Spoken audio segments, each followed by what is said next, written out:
Alpha Sebastian's POV. Bang. The door slammed open with a loud crack that shook the walls. The sound echoed through my wolf's bones. I noticed the people in the room. Sharp tip of the needle, just inches from Chloe Davidson's thigh, froze midair. My wolf moved forward in my head. There was a deep snarl curling from my chest before I even stepped fully into the room. The stench of fear hit me like a wave. The intruder's heartbeats went wild, fast, desperate, erratic. They tried to bolt, but my enforcers, warriors cloaked in black, were already moving. A growl of command in my throat sent them into motion. They pounced like predators on prey, tackling the people to the ground. They were dragged out like the filth they were. They were screaming, howling. The men lost their towels and crawled naked across the floor. It was pathetic, disgusting. My wolf wanted to rip them apart for even daring to touch Chloe. They wanted to hurt her. The whole bust was over in seconds. No one dared to look toward the bed. A female attendant from the pack, with her head bowed in submission, rushed forward. She wrapped a thick robe over Chloe's exposed body and freed her from the ropes carefully. Her scent carried both fear and relief. One quick glance over Chloe and she slipped out to report. Outside, I stood in the corridor. How is she? She's physically okay. Luckily we got here in time, she said, still shaken. But her mental state's a mess. She seems completely out of it. I stepped into the room. Silence. Chloe lay curled up in my jacket. Her long hair spilled across the bed. Her skin was pale. Her lips were stained with a trace of blood. Her body trembled as if she'd been left in a blizzard. My wolf stilled, then pressed forward in my mind, growling low with something I refused to name. I crouched beside the bed and touched her cheek. My fingertips brushed her cold skin. To my surprise, she leaned into my palm and her cheek rubbed against it like my warmth was the only lifeline she had left. I froze. My wolf snarled softly. For some reason, my wolf wanted to wrap her in our scent to mark her safe. Her eyelids opened. At first, her gaze was unfocused, dazed. Then it sharpened, turning soft and pleading. It was the look of a wounded Luna, one my instincts screamed to shield. My chest tightened in a way I didn't like. I lifted my other hand, running my fingers gently through her hair. It's okay. No one's gonna hurt you now. Ugh. Her breath hitched, then she burst into tears, loud, racking sobs that shook her entire frame.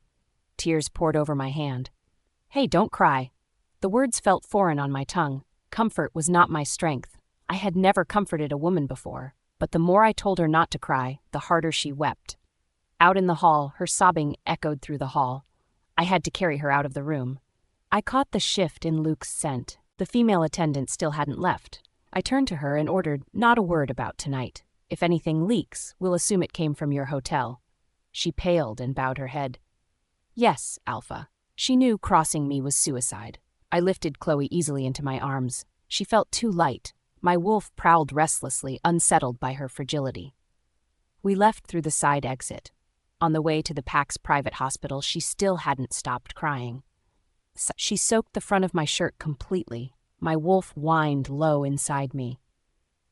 I couldn't leave her alone like this, so I kept her on my lap. I used one of my arms to hold her securely while my other arm wiped her tears. She cried for over half an hour, and I burned through an entire pack of tissues. Finally, she quieted. Her breathing steadied, and her head rested on my shoulder. Then, as the car turned a corner, she tipped forward. Her lips brushed the side of my throat, right over my pulse. My wolf roared inside my skull. I could feel heat flashing through me. I held my breath, forcing control. My expression stayed blank as I gently eased her head back. At the hospital, Luke's eyes narrowed. Alpha, why's your face so red? You got a fever or something? You talk way too much. We'd called ahead, so a nurse was already waiting. The moment I stepped out, they took Chloe straight in. It was midnight. Chloe stirred. Her sense shifted as consciousness returned. She turned her head, spotting me in the chair by her bed. My shirt was wrinkled, my sleeves were rolled. I hadn't cared. Mr. Ashford. Her voice was hoarse, thick from crying. Do you remember what happened? Yeah, I do. She smiled bitterly.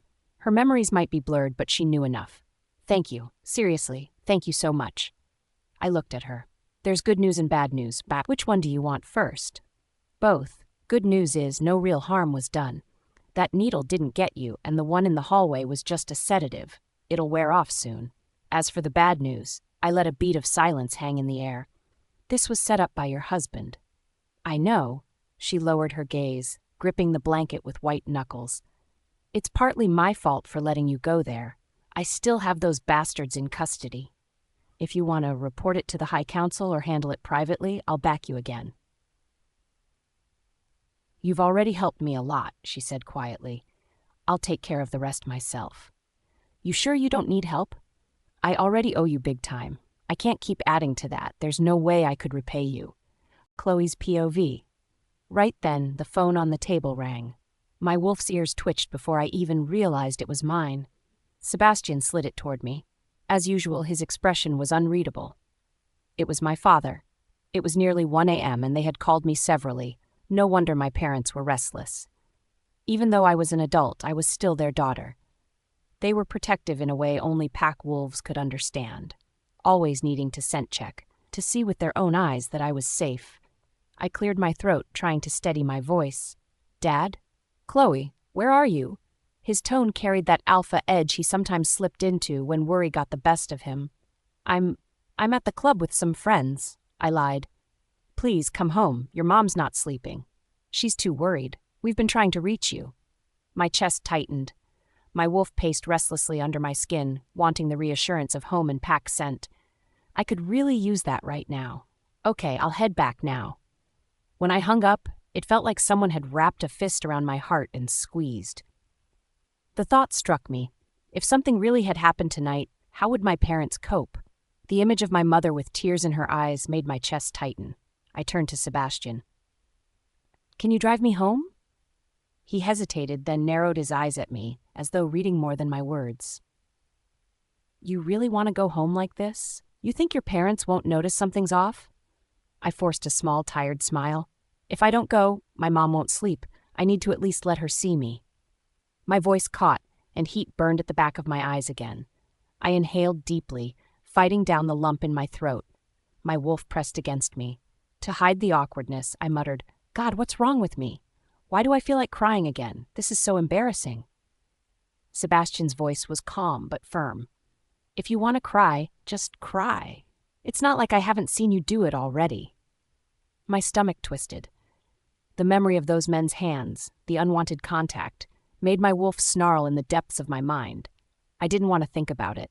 The scent of them still clung to my skin in my mind, no matter how many times I told myself I was safe now. Almost 2 a.m., Sebastian had one of his men drive me home. On the way, I dabbed makeup over the small bruises on my wrists. The skin there still throbbed a bit. The pain I felt reminded me of how close I'd come to losing control. My wolf was still seething. I could feel her claws raking at my insides. When I stepped inside my parents' home, I let out a deep breath. My mother rushed to me first. She looked relieved. My father stood just behind her. His eyes scanned me from head to toe. I'm fine, I told them with a laugh. Just had a little too much at the club. You could have told us earlier, my mother scolded gently, brushing a stray lock of hair from my face. I couldn't sleep.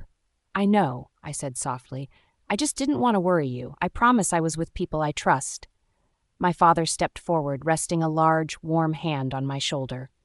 You're our daughter, Chloe. Luna blood or not, you'll always be our pup.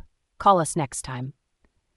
We talked for a few minutes about nothing and everything, the upcoming full moon run, the younger pups in the pack, even the silly gossip that floated through the territory. The warmth in their voices made me ache inside. We'd always been close. My parents had raised me to be strong, to one day lead beside my mate as Luna. When I finally told them I was exhausted and needed to sleep, I caught the look they shared, the one that meant she's home, she's safe. Only then did I see their shoulders relax. In my room, I stripped off my makeup and washed my face. I watched the bruises appear again on my wrists. My wolf growled low in my mind. Her anger was laced with a single name. I grabbed my phone and dialed Shirley James. She answered half asleep. Her voice was heavy as she spoke. Chloe? Shirley, I said. My voice was as hard as steel. I'm done being nice with Blake Welton. I'm going to destroy him. She was instantly awake. What did he do now? My claws itched to come out, and my wolf's eyes glowed in the reflection of the darkened window. This wasn't over, Chloe's POV. I slipped out of my parents' house at 6 in the morning. Normally, by this hour, my father would be returning from his run through the forest trails, and my mother would be humming over the stove, filling the house with the scent of fresh bread. But today, the house was silent. They'd only gone to bed a few hours ago. They were probably too exhausted from all the worrying they did last night. I scribbled a quick note and stuck it on the fridge. My wolf stirred beneath my skin, restless to leave to do something. I pulled my hood low to hide my face, then hid my scent with a veil of perfume. I stepped out of the neighborhood and caught a cab straight to Shirley James's place. When she opened the door, her eyes were ringed with dark shadows, not from lack of sleep alone, but from burning rage. Her wolf stood just under the surface, pacing. I could feel it. "Blake Welton?" she spat with a growl. "That man. No, calling him a man is too nice. He's a freaking monster. Ugh, even that's too kind." She didn't pause. She kept talking, letting her anger spill freely. And Jessica Lawson, with his mother? They're absolute trash, all of them. Ever since I'd called her in the middle of the night, recounting what had happened, Shirley had been on the verge of storming straight into pack territory to rip their throats out. She was all fire and fury. Right now, her wolf was practically snapping at its leash. I, on the other hand, was calm. Too calm. The kind of stillness that comes when your wolf is lying low, biding her time before the kill. I stepped inside and headed straight to her kitchen. "You got anything in the fridge? I'm thinking of making breakfast." Shirley blinked at me like I'd lost my mind. She was probably wondering how I was so natural about it. "Wait, what? You still have the stomach to eat?" I shrugged off my coat and tossed it aside.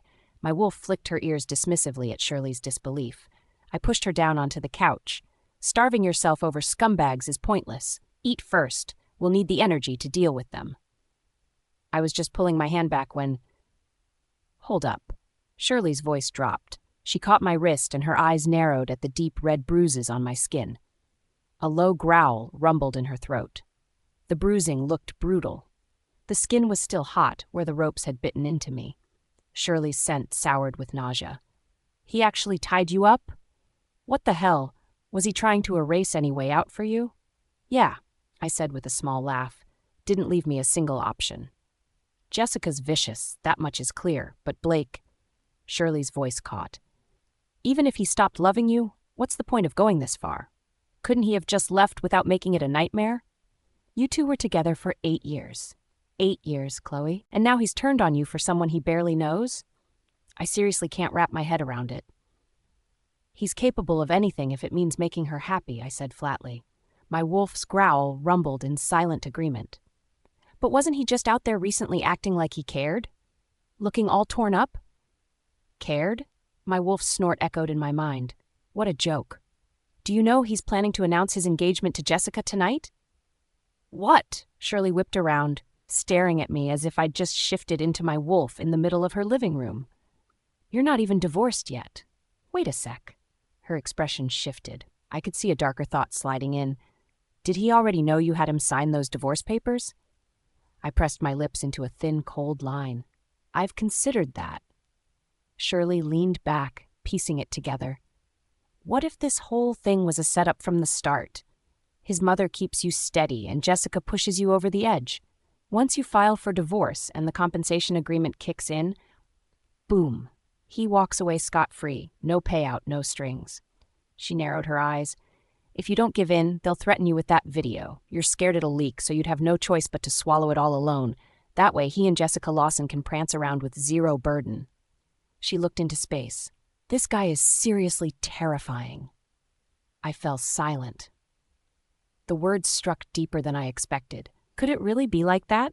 Thinking back on Blake Welton's cold gaze, his cutting words, and Jessica Lawson's smug little smirk all those nights, parts of it didn't add up. Not unless it was all calculated. "Shirley," I said suddenly, "I need you to help me with something." Her eyes lit instantly. Her wolf perked up like it had just scented prey. You name it. Climb mountains, cross oceans. I'm all in. Third-person POV. Shimmering crystal chandeliers cast golden light over the massive ballroom. The light of the chandeliers sparkled and reflected off champagne flutes and silk gowns. Flowing classical music floated in the... Every guest here was dressed to the nines. The event was one for the elites only. Tonight's charity gala was more than a social event. It was a stage set by Rowena Welton, a master manipulator in pearls who had invited half the upper crust of Starlight City. The Lawsons were here in full force. Alpha Blake Welton stood with them. His posture was relaxed, but his intense eyes didn't miss anything. Jessica Lawson clung to his arm as though her life depended on it. Her strong perfume kept invading his senses. She kept looking at her phone.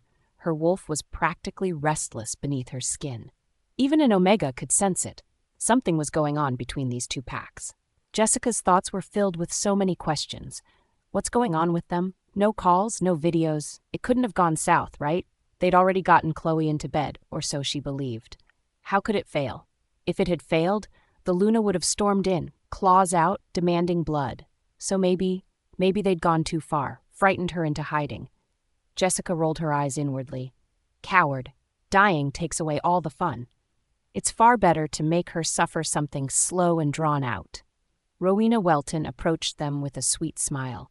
Jessica, sweetie, come meet a few people with me. Jessica excused herself and followed her. As they walked, Rowena's voice dropped. Is it done? Did she sign the settlement? Jessica paused, then smiled with all the confidence of a wolf who thought she'd won. Of course, I'll bring the papers to you tomorrow. That's amazing, Jessica. You're incredible. Rowena's face lit up. Oh, it was nothing. Just a little trick. I'm happy to help you, Auntie. You're such a good girl. Soon, you'll have to start calling me something else. I can start now. Mom. They both laughed softly. Inside, Jessica's wolf purred in satisfaction. She's probably dead anyway. Who cares about some stupid agreement? Across the ballroom, Alpha Blake was moving through the crowd, speaking to a few influential alphas and beta. Every shake of his hand was firm. Every look he gave was calculated. His wolf remained at the surface. He was aware of everything inside the room, every heartbeat, every scent. After a time, he stepped out onto the balcony, needing space. Pulling a cigarette from his pocket, he lit it and made a quiet call. The private investigator he hired told him about Chloe's whereabouts. He nodded. She's still at her parents' place? Hasn't stepped out once? Got it. Thanks. He ended the call. His wolf growled low in his chest at the thought of Chloe staying hidden from him. The bond between Alpha and Luna was starting to fade. Right now, it felt like a thread straining against a knot. He finished the smoke, exhaled slowly, and walked back inside. Blake! Jessica called excitedly. She bounced over, clutching a sleek brochure like it was treasure. Help me pick. Mrs. Lynn's pink diamond set is stunning, right? So unique. And look at this ring from Mrs. Liu. She opened it and showed him pictures of luxury jewelry pieces. She kept talking, oblivious to the way Blake's attention was drifting. They all look fine, he replied coldly, but something in his peripheral vision made him stop. That pink diamond set. His wolf stirred sharply. It looked familiar, too familiar. Let me take a look at that, he said. Sure. Jessica lit up. She mistook his sudden interest for affection. She thought he probably wanted to get it for her. Blake flipped to the page, and his frown deepened with each passing second. No wolf could mistake his own mark on a thing. He'd flown to Italy himself last year to have that set crafted, a rare pink diamond necklace and earrings, one of a kind, meant for his Luna. It was customized to the last detail. It was one of a kind.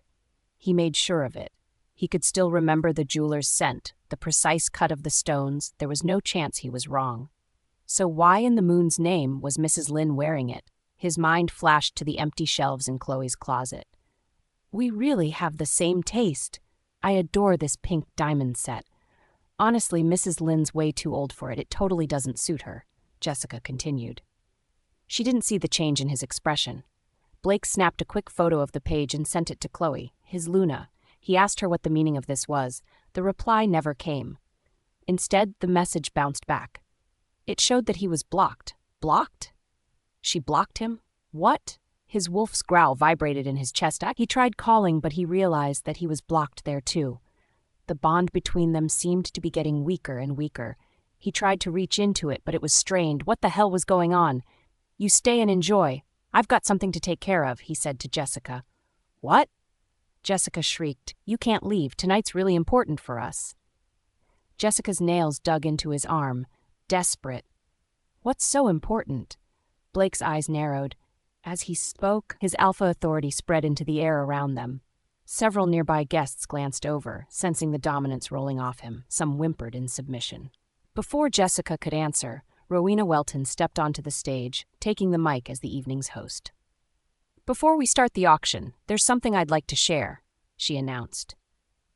She glanced toward Mrs. Lawson with a huge smile. "My son, Alpha Blake Welton, is getting engaged to Miss Jessica Lawson." The room became filled with loud applause. Guests turned to stare, bowing their heads and offering congratulations. The Weltons and Lawsons wore expressions of satisfaction. It was the satisfaction of two powerful packs bound together.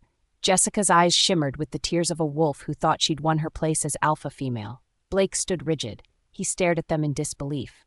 Engaged? To Jessica? His mind was blank with disbelief. He had never agreed to this madness. What the hell was happening? Suddenly, the air shifted. The noise of the room faded to nothing as the scent hit him, wild roses and danger. His head snapped toward the entrance. A figure stepped in. It was a woman in a deep red sparking gown with a trailing train. Her hair was straightened to perfection. Her makeup was flawless and fierce. She was tall, and every step she took radiated power. She wasn't just beautiful. She was Alpha's mate beautiful, enough to make every she-wolf in the room shrink in intimidation. "Luna Chloe!" someone gasped. Chloe's POV.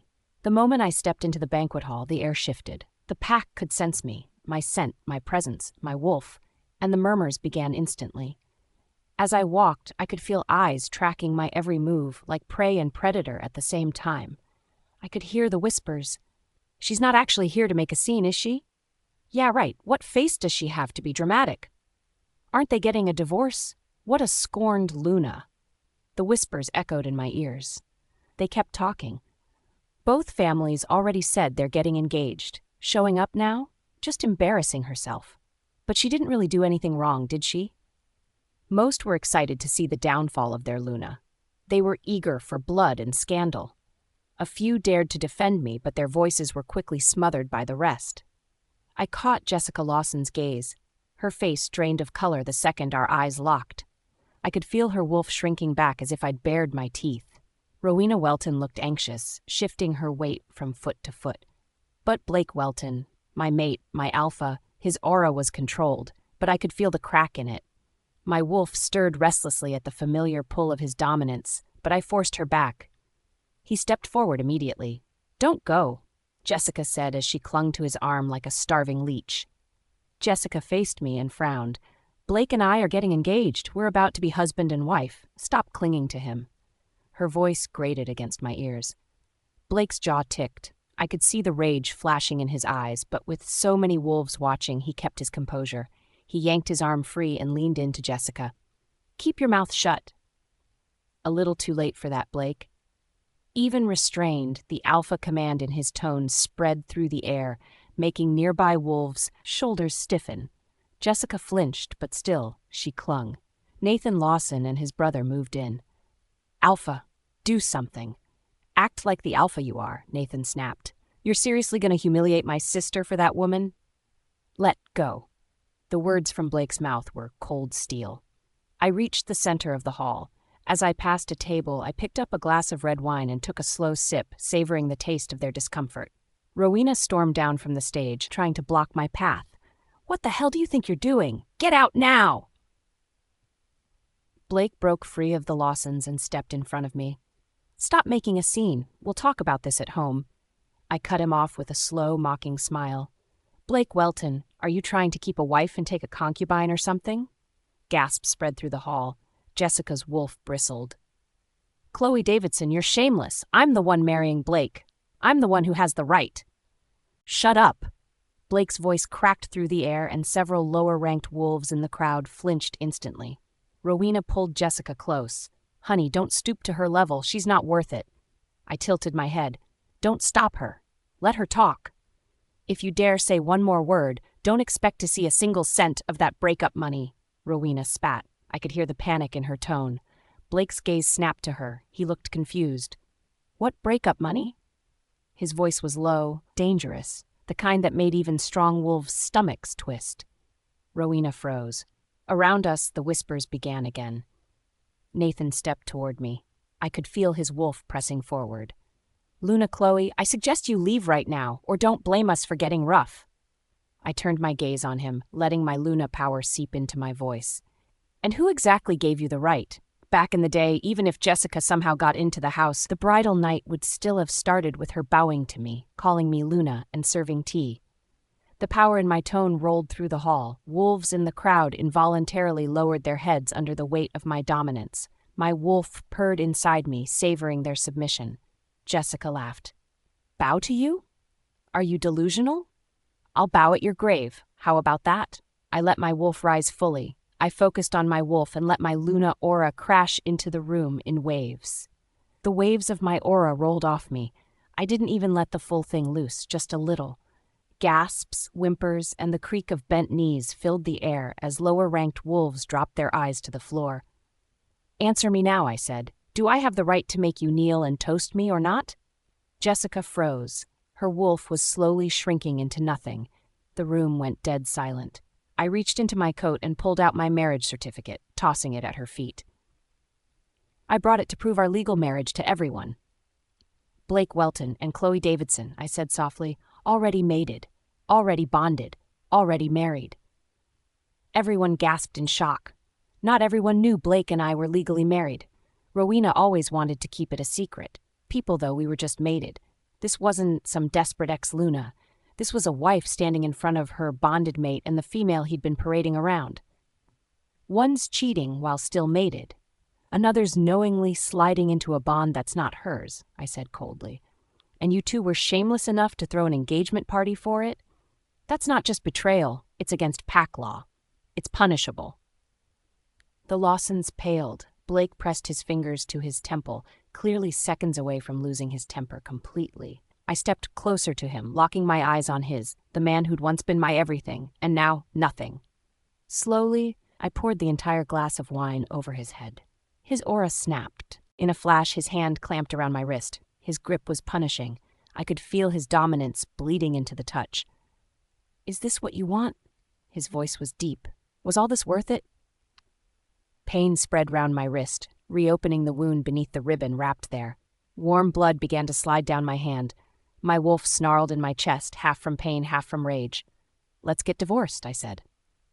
I tore my wrist from his grasp and threw the empty glass to the floor at Jessica's feet. I've had enough of being chained to this piece of garbage.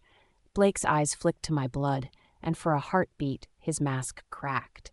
But before anything else could happen, Jessica lunged at me with a shove. You disgusting butch! After all those guys last night didn't kill you, huh? You really should go die! Chloe's POV. The shove knocked the breath out of me, and I hit the floor hard. My palms stung against the marble, but the pain was nothing compared to the rage in my chest. The pack's chatter died instantly. Sarah snarled inside my head. I could feel her claws raking at my skin as she urged me to rise, to rip the offender apart for daring to lay hands on their Luna in public. I kept her at bay, barely. Blake Welton, my alpha, was still frozen in place. He was probably still in shock from my sudden demand for a divorce. Blake, she's filthy now, Jessica screamed. Last night she slept with 8 men. One of them even had HIV. She's messed up, disgusting. You're really still going to want her after that? Her tone dripped poison. She wasn't even trying to hide her intent anymore. What she'd just done, spitting out those lies, was a death sentence in our world. It was treason to smear the Luna's name without proof. The hall fell into a stunned hush. I caught the scent of disbelief from some and the hint of curiosity from others. Then people started whispering, and they started to realize something. How could Jessica know such specifics unless she had been involved? Rowena Welton's face drained of all color.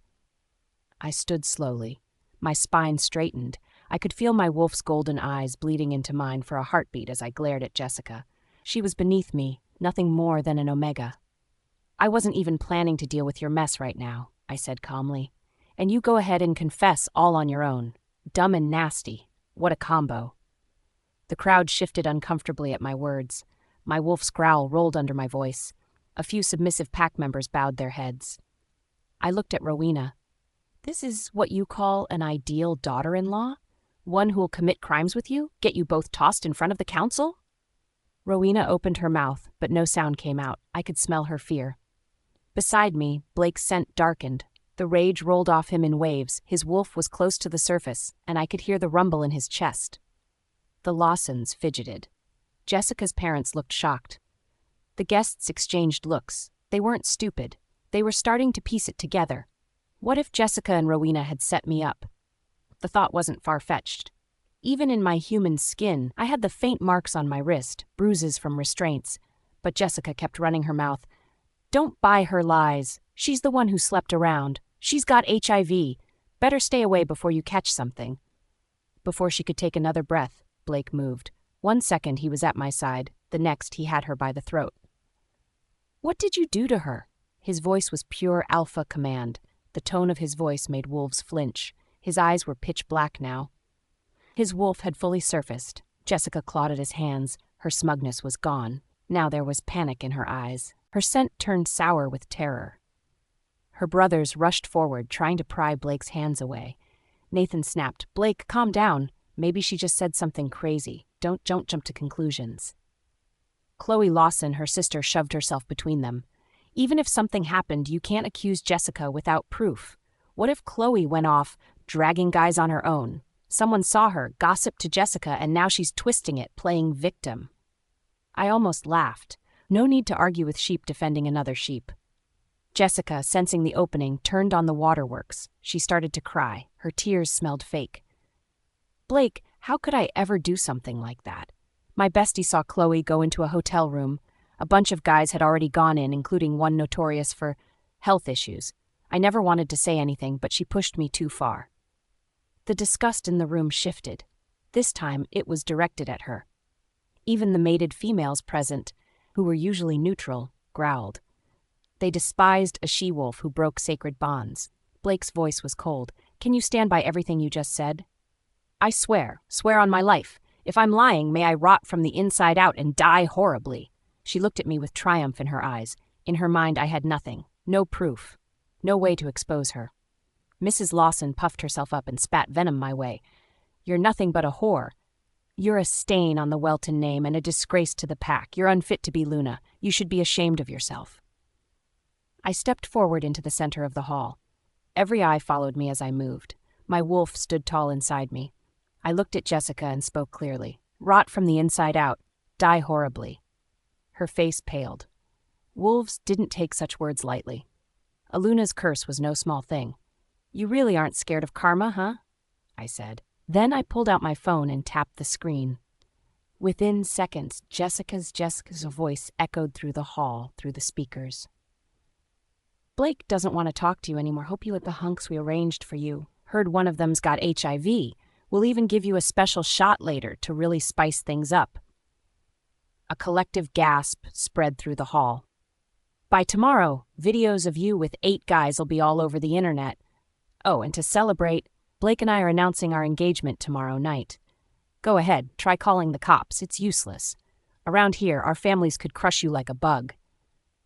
Gasps, low growls, and the sharp sounds of outrage spread through the room. My wolf's lips curled back, imagining sinking her teeth into Jessica's throat. "I took your man, your job, but I'll live happily ever after with Blake. While you'll just rot away in pain." Ha ha ha. That laugh was the final strike. It was the kind of sound that would get a wolf exiled. The Lawsons moved to grab my phone halfway through, but a young male guest, a lower-ranked wolf but loyal to me, stepped in front of them. His wolf bristled, blocking their path. Too far, he growled low enough for only nearby wolves to hear. When the clip ended, silence fell. You could hear the crackle of tension in the air. Wolves stared, frozen. Even some of the more neutral elders were now looking at Jessica as though she'd brought plague into the pack. Jessica's face drained of blood.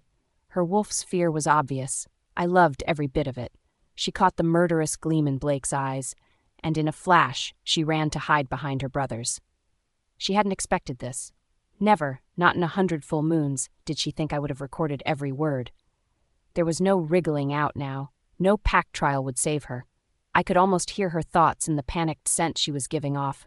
No way out. No excuses. Blake won't want me now. And then desperation turned her cowardly. She jabbed a finger toward Rowena Welton. It was her, she shrieked. Luna, Rowena made me do it. Chloe's POV. Rowena Welton stared at Jessica Lawson in shock, her wolf sense spiking with raw disbelief.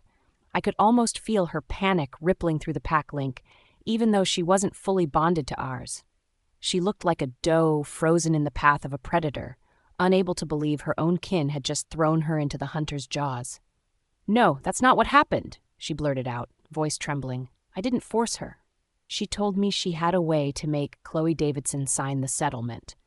I only invited Chloe to the hotel because she said she had a plan. I had no idea it meant doing something like that. I thought she'd just scare her a bit. I only wanted her to sign the deal. Her pleas came fast, desperate, but her words only confirmed what every wolf in the room could already scent: complicity. On the other side, Jessica burst into fake tears and snapped, Luna, Rowena, how could you say that? You were the one complaining to me about Chloe being greedy, saying she bumped up the compensation from $10 billion to 15. I only helped because I felt bad for you and Blake. You said you were scared Blake would hate you and begged me to take the lead and arrange things. Rowena's hands shook with rage, her wolf snarling beneath the surface. You, what nonsense are you spouting? I'm not making anything up. Luna, Rowena, if you really care about my future with Blake, just admit it already, Jessica said, wiping at eyes that weren't even wet. Her wolf posture was defensive, tail low, ears back, but her gaze was sharp with calculated malice. Rowena's breathing turned erratic. She looked like her heart might give out right there. The Lawson family finally snapped out of their shock, their wolves bristling in unison, not out of loyalty to truth, but to shield Jessica. They didn't care who was right or wrong. All that mattered was preserving their own. Their words struck like claws, each laced with venom. Rowena, you've gone too far. How could you drag Jessica into something like this? You're destroying her future with Blake. Whatever this is, it's on you.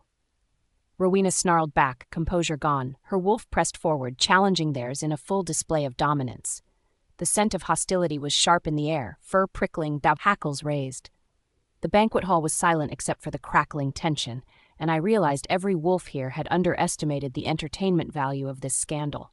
Every twist was bloodier than the last, pure pack politics at its most vicious. Even I had to admit I was a little surprised. Jessica Lawson, turning on her own future mother-in-law in the last second? That wasn't just a betrayal. That was a wolf tearing into her own pack.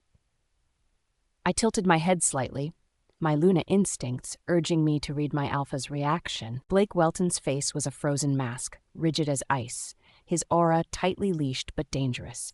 Mr. Dignity himself, probably scrambling beneath the surface. Well, that's what you get for playing with fire behind a Luna's back. Chloe Davidson, I'm sorry. Jessica's desperate screams tore into the silence. For the injuries, the illness, whatever you need, I'll pay for it all. Medical care now is great. Maybe even HIV can be cured. I turned to her slowly. She was putting on her best poor me act, but my wolf Saris saw straight through her. There was no remorse, only a predator's smirk hidden behind false tears. Heh. My laugh was cold enough to frost the air. First, I don't forgive you. Second, I've already reported you to the enforcers. And sorry to disappoint, but someone helped me last night, so your little setup failed. I'm not sick and I'm not dying. But you're going to jail. Jessica froze, her mask shattering. From the corner of my eye, I caught the flash of heat in Blake's eyes. The alpha in him stepped forward, closing the space between us, his gaze demanding answers. Are you serious? Is that true? I didn't even glance at him. Jessica saw his reaction and lost control. No way. That hotel is super private, and the room was so hidden. No one would have ever found her there. Who the hell could have saved you? What, an angel or something? I answered coolly. Well, if you insist he's an angel, honestly, he felt like one. That faint, clean scent on his palm, the way he told me I was safe, it was like a god had stepped from the heavens. Jessica's voice cracked into a snarl. I don't buy it. That person doesn't exist. You're just trying to make Blake think you're still pure. I don't need his approval, I shot back, my voice dropping to ice. If I had been assaulted, the only ones dirty and guilty would be the bastards who did it. And you, the one who sent them. Her composure broke. Cut the crap. You say someone saved you? Fine. Call him out. Summon your angel. Let's all meet this so-called hero. I stayed silent. I wasn't going to drag Sebastian Ashford into this. An alpha like him wouldn't want to be tangled in this mess, and I refused to repay a debt of life with trouble. What? Nothing to say? She pressed in, her wolf gaining false confidence. I knew you were lying. Blake's eyes dimmed, his alpha judgment weighing heavily. He didn't stop her. He wanted the truth, too. Angel might be too much, but yeah, I did help her. The voice was smooth, deep, and resonated with alpha authority. Every wolf in the hall turned. There he was, Sebastian Ashford, standing like he owned the room, his alpha aura pressing down hard enough to make lower-ranked wolves avert their eyes. Someone gasped, Is that Alpha Sebastian Ashford? Whispers erupted. Which Sebastian Ashford? How many Sebastian Ashfords live in Moonray? No way. That's the Ashford from the Ashford family. What the hell is he doing here? Wait, what did he just say? The tension shifted. Sebastian Ashford didn't attend gatherings like this. Not even the Welton name carried that kind of weight. But here he was, and the implications were obvious. Was he the one who saved me? Had he come here for me? The Welton and Lawson wolves looked like they'd swallowed raw lemons, their scents sour and sharp with jealousy. Blake's stare locked on Sebastian, the air between them thick with alpha rivalry. Wolves didn't need words to recognize a threat. Alpha Sebastian, I said softly, my voice betraying a flicker of surprise. I just happened to be having dinner nearby, he said casually, his tone lazy, but every word carrying dominance. Saw some commotion here and thought I'd check it out. The pressure in the room spiked. He didn't need to raise his voice. His very presence commanded submission. And that's where it ended. The air, the tension, the rival alpha energy, ready to explode. Chloe's POV. The moment Alpha Sebastian Ashford turned slightly, lowering his gaze, I felt his aura spread across the hall tide. His presence was commanding yet calm, the kind of power only an alpha-born could hold. His wolf, I could sense it. He was watchful, steady, yet protective in a way that made my own wolf stir restlessly beneath my skin. I heard someone questioning your innocence, he said, and I might have spoken up without asking you first. Hope I didn't cause you any trouble. For a second, my wolf and I froze. His gentleness caught me off guard. He spoke like he cared whether his dominance had made things harder for me. In this ruthless world of alphas and packs, that kind of consideration was rare. I should be the one apologizing for dragging you into this, Alpha Ashford, I answered. Need me to clear things up for you? He asked. His question wasn't just words, it was a subtle offer of protection. Thank you, that'd be a big help. My throat felt dry. He was already standing up for me. Turning him down would have been both foolish and ungrateful. Around us, pack members and guests alike were nearly swooning. An alpha of this power speaking softly, respectfully, even lowering his gaze. It was unheard of. Wolves naturally submitted in his presence. Their instincts would make their knees weak, and yet he chose to show restraint. That alone made hearts race. Sebastian turned toward the crowd and spoke. Last night, I was the one who helped Miss Davidson. The entire hall went silent. His words alone carried truth. Alphas didn't lie, not in front of so many wolves. His pack instincts demanded honesty, and everyone knew it. I was meeting a client at the hotel. On my way out, I ran into Miss Davidson in the hallway. She seemed disoriented. The man with her looked suspicious, so I asked the hotel to check. I went back with the staff to intervene, thankfully just in time. She wasn't harmed. He kept his tone factual, but behind it I felt his wolf pulse with anger, like the idea of me being harmed was intolerable to him. I swallowed hard, quietly impressed. This alpha wasn't careless. He'd thought through every angle, every possible weakness, protecting me from even whispers of shame. But why? My wolf pressed against my ribs. She was suspicious, yet she couldn't help but be drawn to him.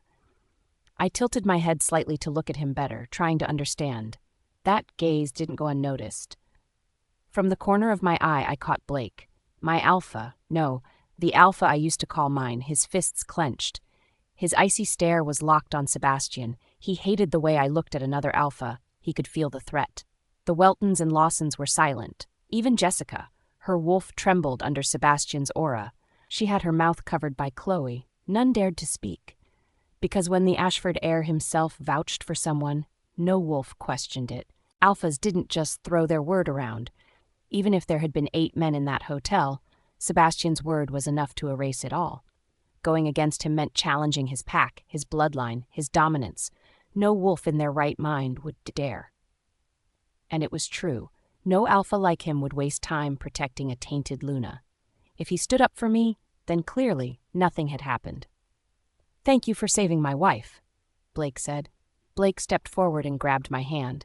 His wolf pushed against mine. Hard, desperate, possessive. He was staking a claim in front of another alpha, trying to reassert dominance. Before Sebastian could even respond, my own wolf snapped. Sarah snarled in rage at being touched by him. I shoved Blake off with ice in my veins. "Mr. Welton," I spat. "You don't get to thank him on my behalf. And just so we're clear, when I said I wanted a divorce, I wasn't joking. You already signed the papers. Tomorrow noon marks the end of our cooling-off period." Blake looked at me with wide eyes. I could see the shock in his eyes. His voice cracked. "You're seriously going through with it?" I met his eyes, letting him see the steel in mine. Yes. He couldn't believe it. His wolf, once arrogant and cold, was now clawing at him with desperation. But I stayed ice-calm. I let my wolf glow through my eyes. "The cops should be here any minute," I added. That was the final blow. Instead of worrying about a divorce, maybe focus on your sweet little Jessica. And your mom, too. You're not off the hook either. Jessica told me you were involved in this mess, too. Blake's face twisted. His wolf howled in denial. "You think I'd ever do that to you? I'd never hurt you." I stared at him in silence, then let my lips curve into a smirk. My wolf let out a bitter growl deep in my chest. "Never hurt me? Do you even hear yourself?" I stepped closer. "You really thought I didn't know about you and Jessica's affair? I knew it all along. Every single date, every hotel visit, every trip you two took together." My wolf's grief spread through my chest. I could feel the heartbreak all over again, but I forced myself to speak steady. "Have you ever felt like someone stabbed you straight through the heart, but you didn't die? Just left bleeding out day after day, like death by 1,000 cuts. That kind of pain? That's hell right there. What did I ever do to deserve it? When did I wrong you, even once?" Sebastian shifted slightly. His broad back suddenly blocked me from the room. Whether intentional or not, he shielded me with his alpha presence.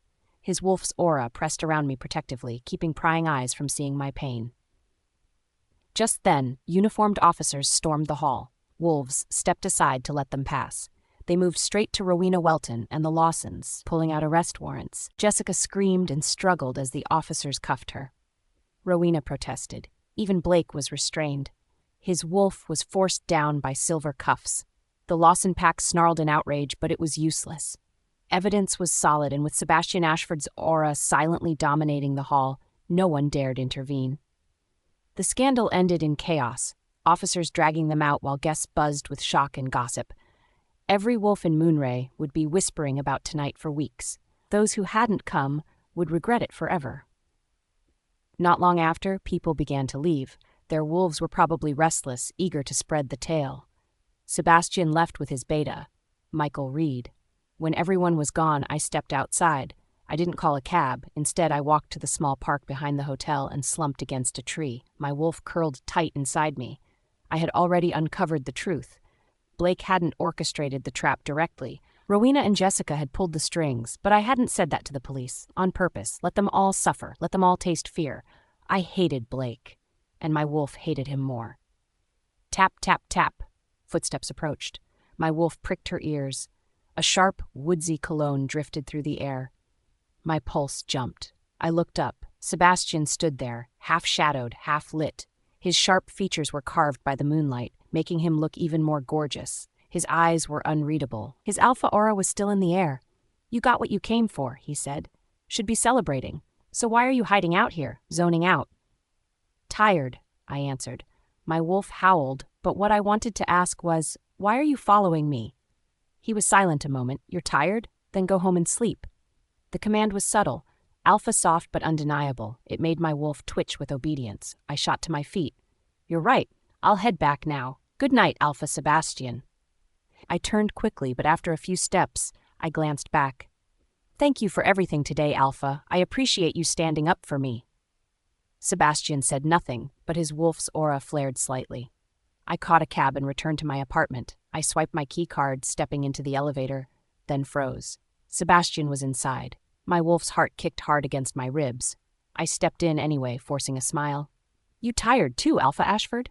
"Yeah, just getting back to sleep." "Same here." "So?" He turned his head slightly and looked at me with those dark, intense eyes of his wolf's gaze bore into mine. I blanked. My wolf was suddenly restless under his scrutiny. "So? What did that even mean?" The air in the elevator thickened. And then... Third-person POV. Chloe replayed their last words in her head. He had said he came back to sleep. She had said the same. So then what? What was she supposed to respond with? The woman who had commanded the attention of the entire pack hall earlier in her beautiful dress now stood with her back against the elevator wall, staring up at the tall figure across from her. Her fox-like eyes had confusion in them. In that moment, she seemed both untouchable Luna and lost girl. She had this blend of innocence and allure that could drive any wolf into madness. Sebastian Ashford shifted his weight and looked away first. His wolf, calm and leashed, pressed against his skin but gave nothing away. Chloe's gaze dropped at once. She hated these dead ends. When the elevator reached her floor, she smiled at him. "Good night, Alpha Sebastian. Sleep well." His reply was neutral. The doors slid open and she stepped out. She turned slightly, catching the slow closing of the elevator with a soft sigh of relief, until a pale, strong hand shot out and halted the doors with effortless force. They slid open again. Her heartbeat spiked. Sarah bristled. Her ears pricked as tension crackled in the air. Sebastian's voice was even and cold as usual. "I tried on the suit." Chloe blinked, taken aback. "Oh, that. Does it fit?" "Not really." His eyes met hers. They were unreadable. "The shoulders are too tight. Pants are short." She froze. She knew it. That damn suit. "Then maybe I should just pay you back for it?" He didn't answer. He only watched her with that gaze of his. So unreadable, so dark it felt like falling into a void where no emotion could survive. The elevator doors closed once more, sealing him inside. Chloe stood rooted to the spot. Every nerve of hers was buzzing. What was that? Was he angry? Was he not? Couldn't he just say it clearly instead of making her bleed herself dry, trying to guess? Talking to Sebastian Ashford was like wrestling shadows. Most times, he was so cold that it was impossible and exhausting to talk to him. And yet, he had stood for her. He had protected her name tonight in front of the pack, faced the sneers and silenced them with his alpha-born authority. He had even followed her into the night, making sure she wasn't alone. When she reached her apartment, she tossed her bag aside and collapsed onto the couch. She was so exhausted, it didn't take time for her to sleep off. At the pack enforcer's station, Alpha Blake Welton sat like a beast shackled. His wolf prowled violently inside his chest, snarling at the insult of being caged, of being suspected. He was an alpha. 9 photos were spread across the table, 8 men and 1 woman. Every male looked filthy, dishonorable, the kind of rogues who lurked on the fringes of packs, feeding on weakness. Just the thought of them near his Luna made Blake's vision tint red. Cale bared his teeth inside, ready to shred throats. The officer spoke. "The victim said she was drugged and taken to a hotel room last night. She called you 3 times. The first 2 went unanswered. The third time, someone picked up, but it wasn't you. It was your mistress, Jessica Lawson." Blake's jaw locked. His claws threatened to burst through his fingers. "She recorded the whole thing," the officer continued. "Want to hear it?" The tape played. The sound was a dagger in his chest. It forced him to relive that nightmare again. The moment his Luna had needed him, her calls had gone unanswered. And worse, it was Jessica's voice, not his, that had met her desperate cries. His head dropped forward. His wolf was filled with grief. No wonder she hated him so much. "Well?" The officer's eyes were cold. "Why didn't you pick up? And why was your phone in your mistress's hands?" Blake drew in a slow breath, fighting Cale's roar for dominance. "I was working late at the office. Jessica dropped by. She said she wanted to play a game on my phone. I didn't pay much attention." The officer scoffed. "A phone's a pretty personal thing, Alpha. You just let your mistress toy with it?" Blake's shoulders stiffened. "You can check the office surveillance. There are cameras. And we will." In separate rooms, Jessica Lawson and Rowena Welton were being torn apart by questioning. Jessica wept and wailed, feigning innocence, trying to heap everything on Rowena. When asked if Blake was involved, she denied it with a trembling voice. She protected him. She painted herself as loyal, tragic, self-sacrificing, yet every officer in the room could tell she was lying. Rowena, however, broke fast. Trembling, she spilled everything she knew. Jessica's betrayal had gutted her. Never again would she let that snake come close to the Welton line. Meanwhile, outside, both the Lawson and Welton packs had dispatched their legal alphas to secure bail. But Shirley James was already there. She had expected this. She handed over more evidence, spoke for the victim, and dug her heels in. No Lawson was walking free tonight.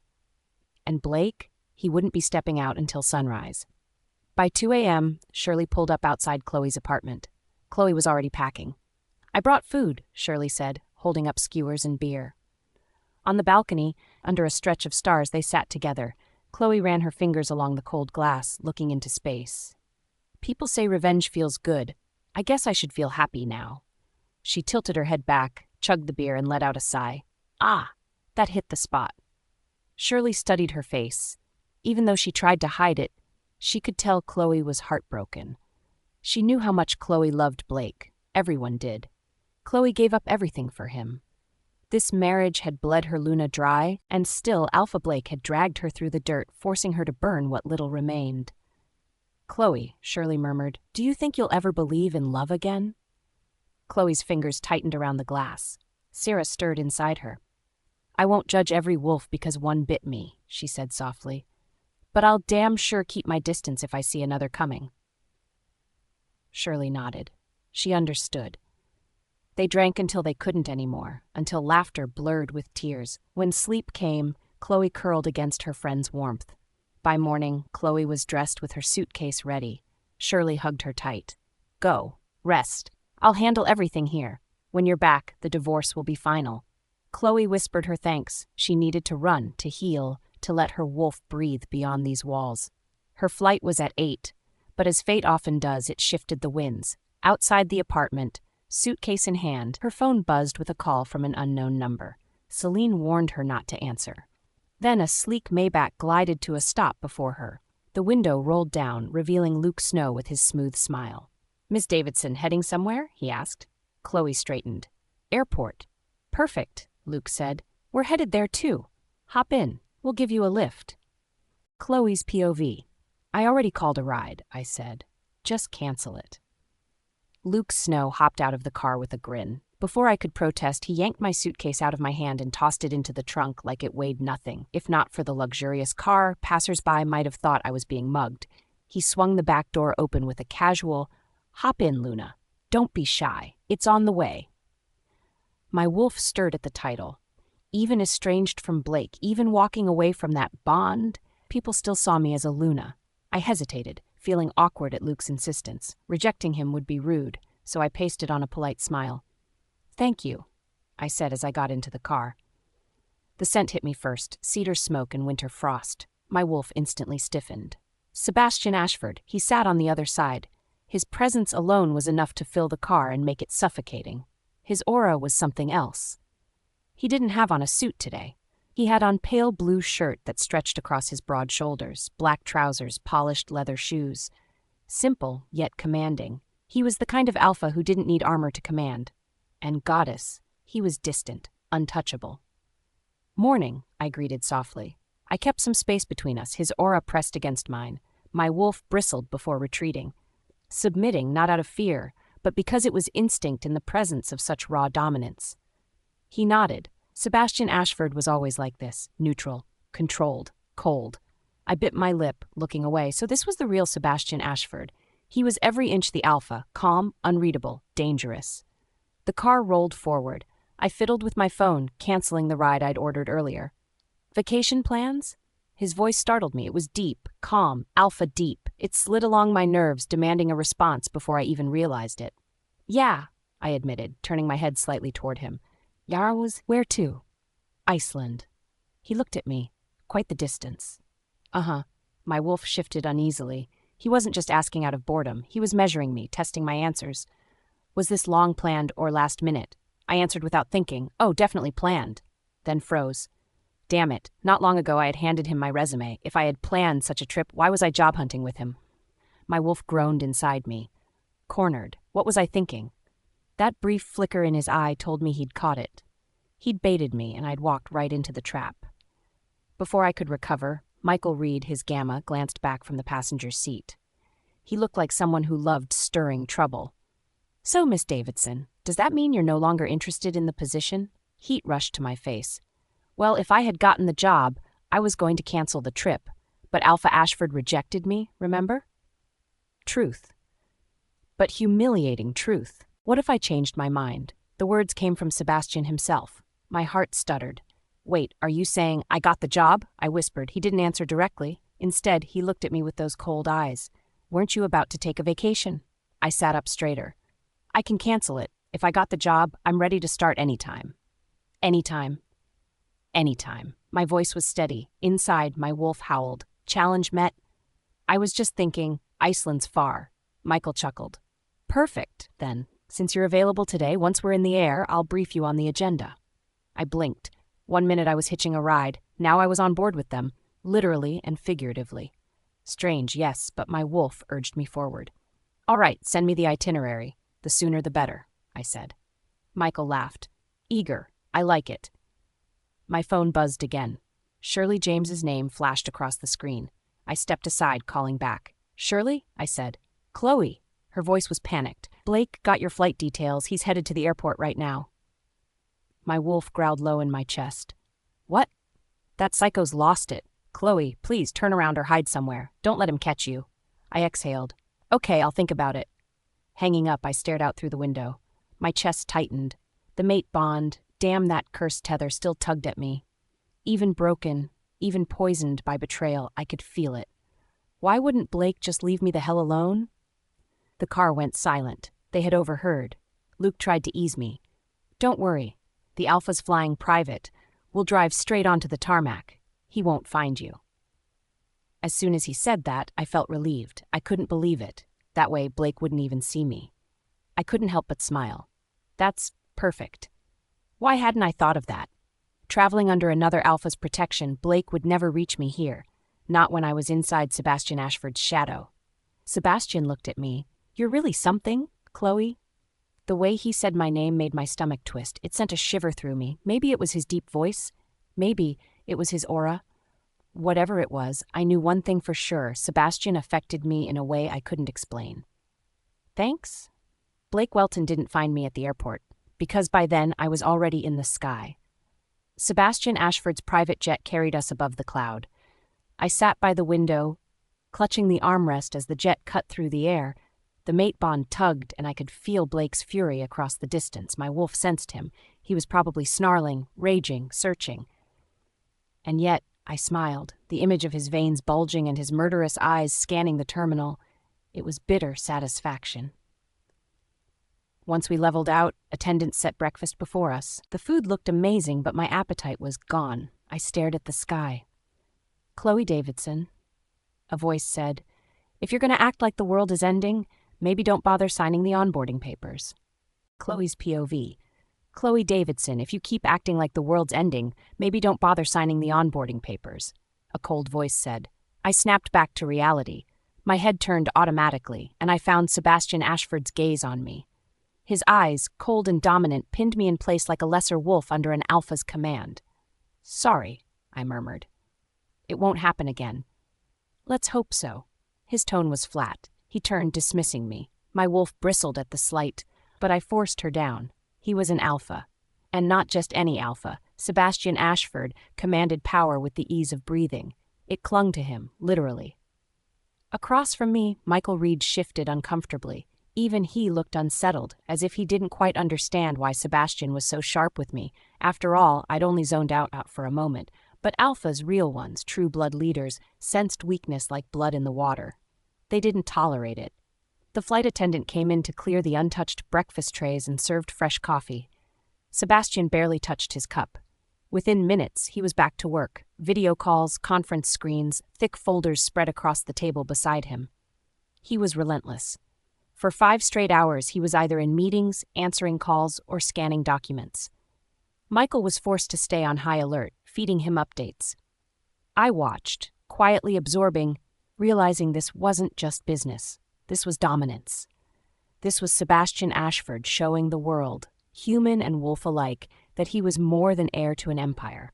He was proving he was fit to rule. When Michael finally got a moment to breathe, I pulled him aside toward the back of the cabin. "Walk me through the trip plans," I whispered. "I need to get up to speed." Michael sent me the itinerary. First stop, Canada. Goal is to inspect the local branch and meet with both government officials and partners. I nodded. Straightforward enough, but then he added, "This is just the start.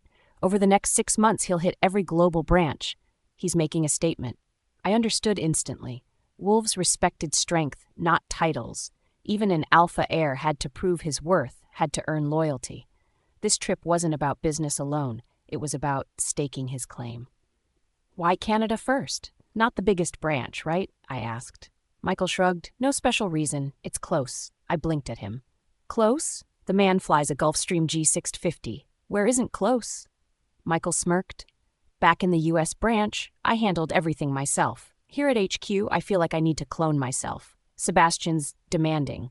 Poor Luke had to play secretary on top of being house steward. But now you're here." His tone lightened with relief. "We can breathe." Before I could reply, Sebastian's dry voice cut across the cabin. His hearing was too sharp, like any alpha wolf's. "Michael, go get some sunflower seeds from Mia," Sebastian said. Both of us froze. Michael turned slowly, confused. "Sunflower seeds? You want some?" Sebastian didn't even look up from his files. "You two seem to be enjoying yourselves. Thought seeds would match the mood." Michael's face went slack. I bit my lip, fighting a laugh. That was Sebastian's version of shade. The jet touched down at Raylet Airport around 2 p.m. Heat slammed into me the second we stepped outside.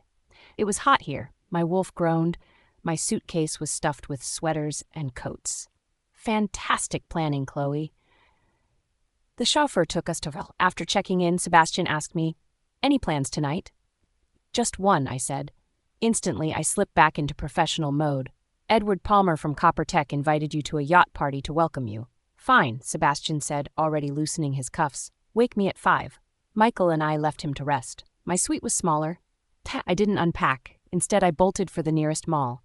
An hour later, I returned with armfuls of summer clothes, formal, casual, and evening wear.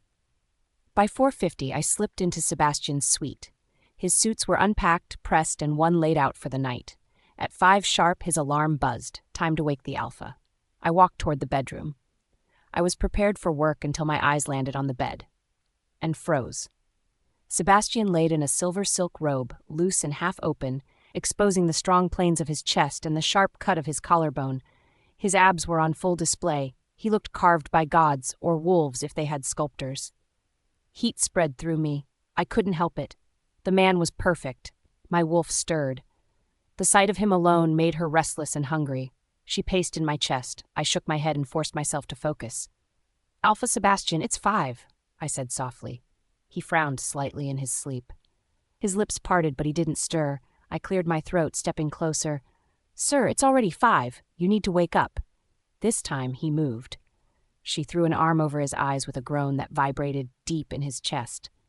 "Huh?" he muttered. He had morning grumpiness. Somehow that made him even more dangerous. My pulse quickened. It was 5:12 now. If he missed his commitment, it'd be my head.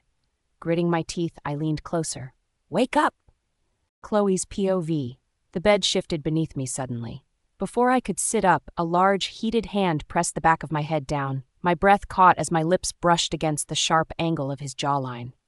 My pupils blew wide. His skin was smooth, warm. His scent was even warmer. It was an intoxicating mix of cedarwood, smoke, and something darker. Alpha. The power of it slammed into me. It flooded my senses until I could barely breathe. My wolf stirred instantly. I could feel her claws scraping inside me, growling for more, desperate to press closer to the man who owned that commanding scent. Blake froze too. He tilted his head back slightly, released me, but not fully. Our eyes locked. And the world still. My wolf whimpered, then purred, like she wanted to crawl right into his chest and stay there. His gaze was unreadable. Cold as always, but under it was heat. Like he too felt the pull, the magnetic force that tied Alpha to Luna. I couldn't tell how long we stayed like that. Seconds? Minutes? My heart thudded so violently I was sure he could hear every beat. Finally, my brain kicked back into gear. I pulled his hand from me, and it upright. My voice came out tighter than I'd hoped. "It's 5:30, Alpha. You really need to get up now." And then I bolted. My wolf howled at me for running, for breaking the bond thread that had crackled between us. But my body couldn't take it. I sprinted from his room. I didn't stop until I slammed my own door shut. In the bathroom, I splashed icy water on my face, gasping. The reflection that stared back at me looked wrecked. My cheeks were red. My lips were trembling, like I'd just stepped out of a furnace. I had just been doing my duty, just waking the Alpha. How in the moon goddess's name had that turned into a kiss? By 6, I forced myself to collect what scraps of dignity I had left and returned to his suite. This time, Michael was there too.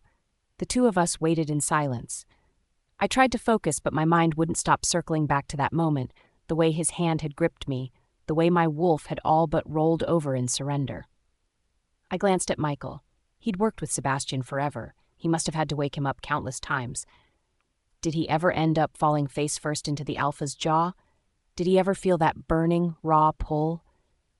And just like that, my traitorous brain conjured the image of Michael tripping into Blake, lips colliding. Ack! No. That mental image was cursed. "Chloe, why are you looking at me like that?" Michael asked. I jerked upright. "No, nothing. Just thinking our job's kinda tough." "No job's easy. You just get used to it," he muttered. "You've got a great attitude," I said dryly. "What else can I do? Blow up at the Alpha?" I bit my tongue. He was right. An Alpha didn't tolerate rebellion, not even in jest. Still, that didn't stop my wolf from pacing at the thought of submitting so easily. Meanwhile, at the closet door, Sebastian had been standing there for at least a full minute. I hadn't even sensed him. His brow lifted slightly as he rubbed his forehead. He stepped into the room. "Alpha," Michael greeted instantly, snapping to attention. I followed. I looked at anything else in the room but his eyes. He didn't say a word, just walked past. Michael and I followed him. The car rolled out from the hotel, bound for 1:15 Marina Club. The silence in the back seat was heavy. I sat stiff, but my wolf was restless beneath my skin, trying to scent him, trying to lean into his presence. I wanted to relax, but every time I closed my eyes, the memory replayed. That accidental kiss, that moment when the world had stilled. "Chloe." His low, commanding voice broke the silence. I jolted. "Yes, Alpha? Do you need something?" "Pass me water." I scrambled for a bottle, unscrewed it, and handed it to him. His fingers brushed mine, and I could feel heat sparking at the contact. "Now drink," he ordered casually. His eyes were on me, not the bottle. "You're too tense." My throat worked as I obeyed, gulping down the mineral water like it was fire whiskey. My wolf whimpered, pleased at the obedience, but my cheeks burned hotter. Up front, Michael looked utterly lost. The car pulled up at the marina. The driver stayed back as Sebastian stepped out first. The ship was 3-decked. The first level was clearly for business. The second held a pool. The third, guest rooms. At the very top was the Alpha's rightful place, a lounge with a panoramic view. Edward Palmer came out himself to greet Sebastian. "Alpha Sebastian," he said. Sebastian smiled politely. Inside, the elites moved around. I attended gatherings like this as Luna. Among them was a petite girl with sun-kissed skin and a too-bright smile. Michael told me she was Edward's granddaughter, Elise. Michael and I waited outside, watching through glass, and it was obvious. This was a matchmaking setup. Elise's eyes shone like stars. She looked at Sebastian as though she were gazing at a god. My wolf snarled low in my chest. "Back off, pup." If Palmer had mentioned this earlier, Alpha wouldn't have come, Michael sighed. I folded my arms. Or maybe, what if they really hit it off? Wouldn't that be a win? Not his type, trust me. "Oh, you sure?" Before he could answer, Michael froze. His eyes seemed to be locked on someone. "Wait, why the hell is she here?" I followed his gaze. A tall, slender woman walked toward us. She wore a lovely satin slip dress. Her face was flawless. Every inch of her screamed control, elegance, danger. "Leah Howard," Michael muttered. "Local GM and family friend. Hi, Leah." Her eyes locked onto me as she passed. I smiled politely, extending a hand. "I'm Chloe Davidson, Alpha Sebastian's secretary." The moment the word left my lips, her face hardened. She didn't shake my hand. She walked past like I was nothing. "What's her deal?" I hissed. Michael shook his head. "She grew up around the Alpha. On again, off again. Complicated history." "Oh," I said slowly. My chest tightened. Got it. No wonder Sebastian had insisted Canada first. Someone was still in his past. And my wolf, she hated it. Honestly, so did I. Chloe's POV. The yacht had set sail. Michael and I returned to the deck. Inside the cabin, Alpha Sebastian Ashford was surrounded by flattery and attention. He handled it all with his usual cold demeanor of his. Even with Leah Howard by his side, Sebastian acted like he didn't care about her. From where we stood, he was polite. He was never too friendly. Edward Palmer knew exactly what he was doing, parading his granddaughter Elise before the Alpha like a prize offering. Elise wasn't subtle either. Her emotions bled so strong even her wolf was practically crying for attention. She all but screamed, "I want you." Her eyes never left him, not even for a second. Sebastian was polite, but he drew the boundary clear as steel. He was a gentleman, yes, but every wolf present knew the line he set was final. Leah stood nearby, pretending composure, but my Luna instincts picked it up immediately. Her scent was soured with insecurity. Her smile was stretched too thin. She was hurt. As a woman, as a wolf, I could feel the sting she was trying so hard to hide. And then, goddess help me, Sebastian's eyes found mine. I froze. For a second, I felt like a deer caught in headlights. His stare pinned me to the spot. He looked at me intensely. He didn't look away. The eye contact between us sent shivers down my spine. I shuddered. My wolf stirred. She was restless under his attention. I had to get out of there. "Michael, mind if I walk around a bit?" I asked. "Go for it. I've got this," Michael replied, still keeping an eye on the Alpha. "Cool, just call if anything comes up." I left quickly. My chest eased the moment I put distance between myself and that suffocating gaze. I found a quiet spot at the bow and finally let myself breathe. I looked at the water. For the first time in weeks, my wolf and I both felt at rest. After a while, I reached into my bag, pulling out the old phone I had hidden away, the one I'd shut off after calling Shirley James. Since leaving the pack, I'd gotten a new number, leaving the rest behind. The second I powered it on, bam, over 100 missed calls. Even though it had been off, I got calls from unknown numbers, my parents, Shirley, my old team, and other names from the business circle. My chest tightened. Everyone had been searching for me. I opened WeChat. Shirley's texts flooded the screen.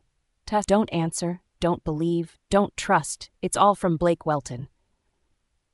"Chloe, where are you?" My parents, too. "Where have you gone? Come home." Even Anissa Scott messaged me, "Where are you right now?" Their feelings of concern made my throat close. They'd all been looking for me. And then his name appeared. Blake, my mate. The bond between us still tugged a bit. The bond between us felt a bit raw and painful because of the betrayal I felt. I checked my texts, and there it was, the proof of his desperation. He left me endless messages, endless voice recordings. His voice changed with each one. In his voice notes, he went from commanding to frustrated to broken. The last voicemail had just come in 5 minutes ago. "Babe, I screwed up," he sniffled. "I really messed up. I'm an idiot. I don't deserve you. I'm sorry. Please, just one more chance. Do whatever you want to punish me, even kill me if that makes it better. If you need space, take it. I'll wait.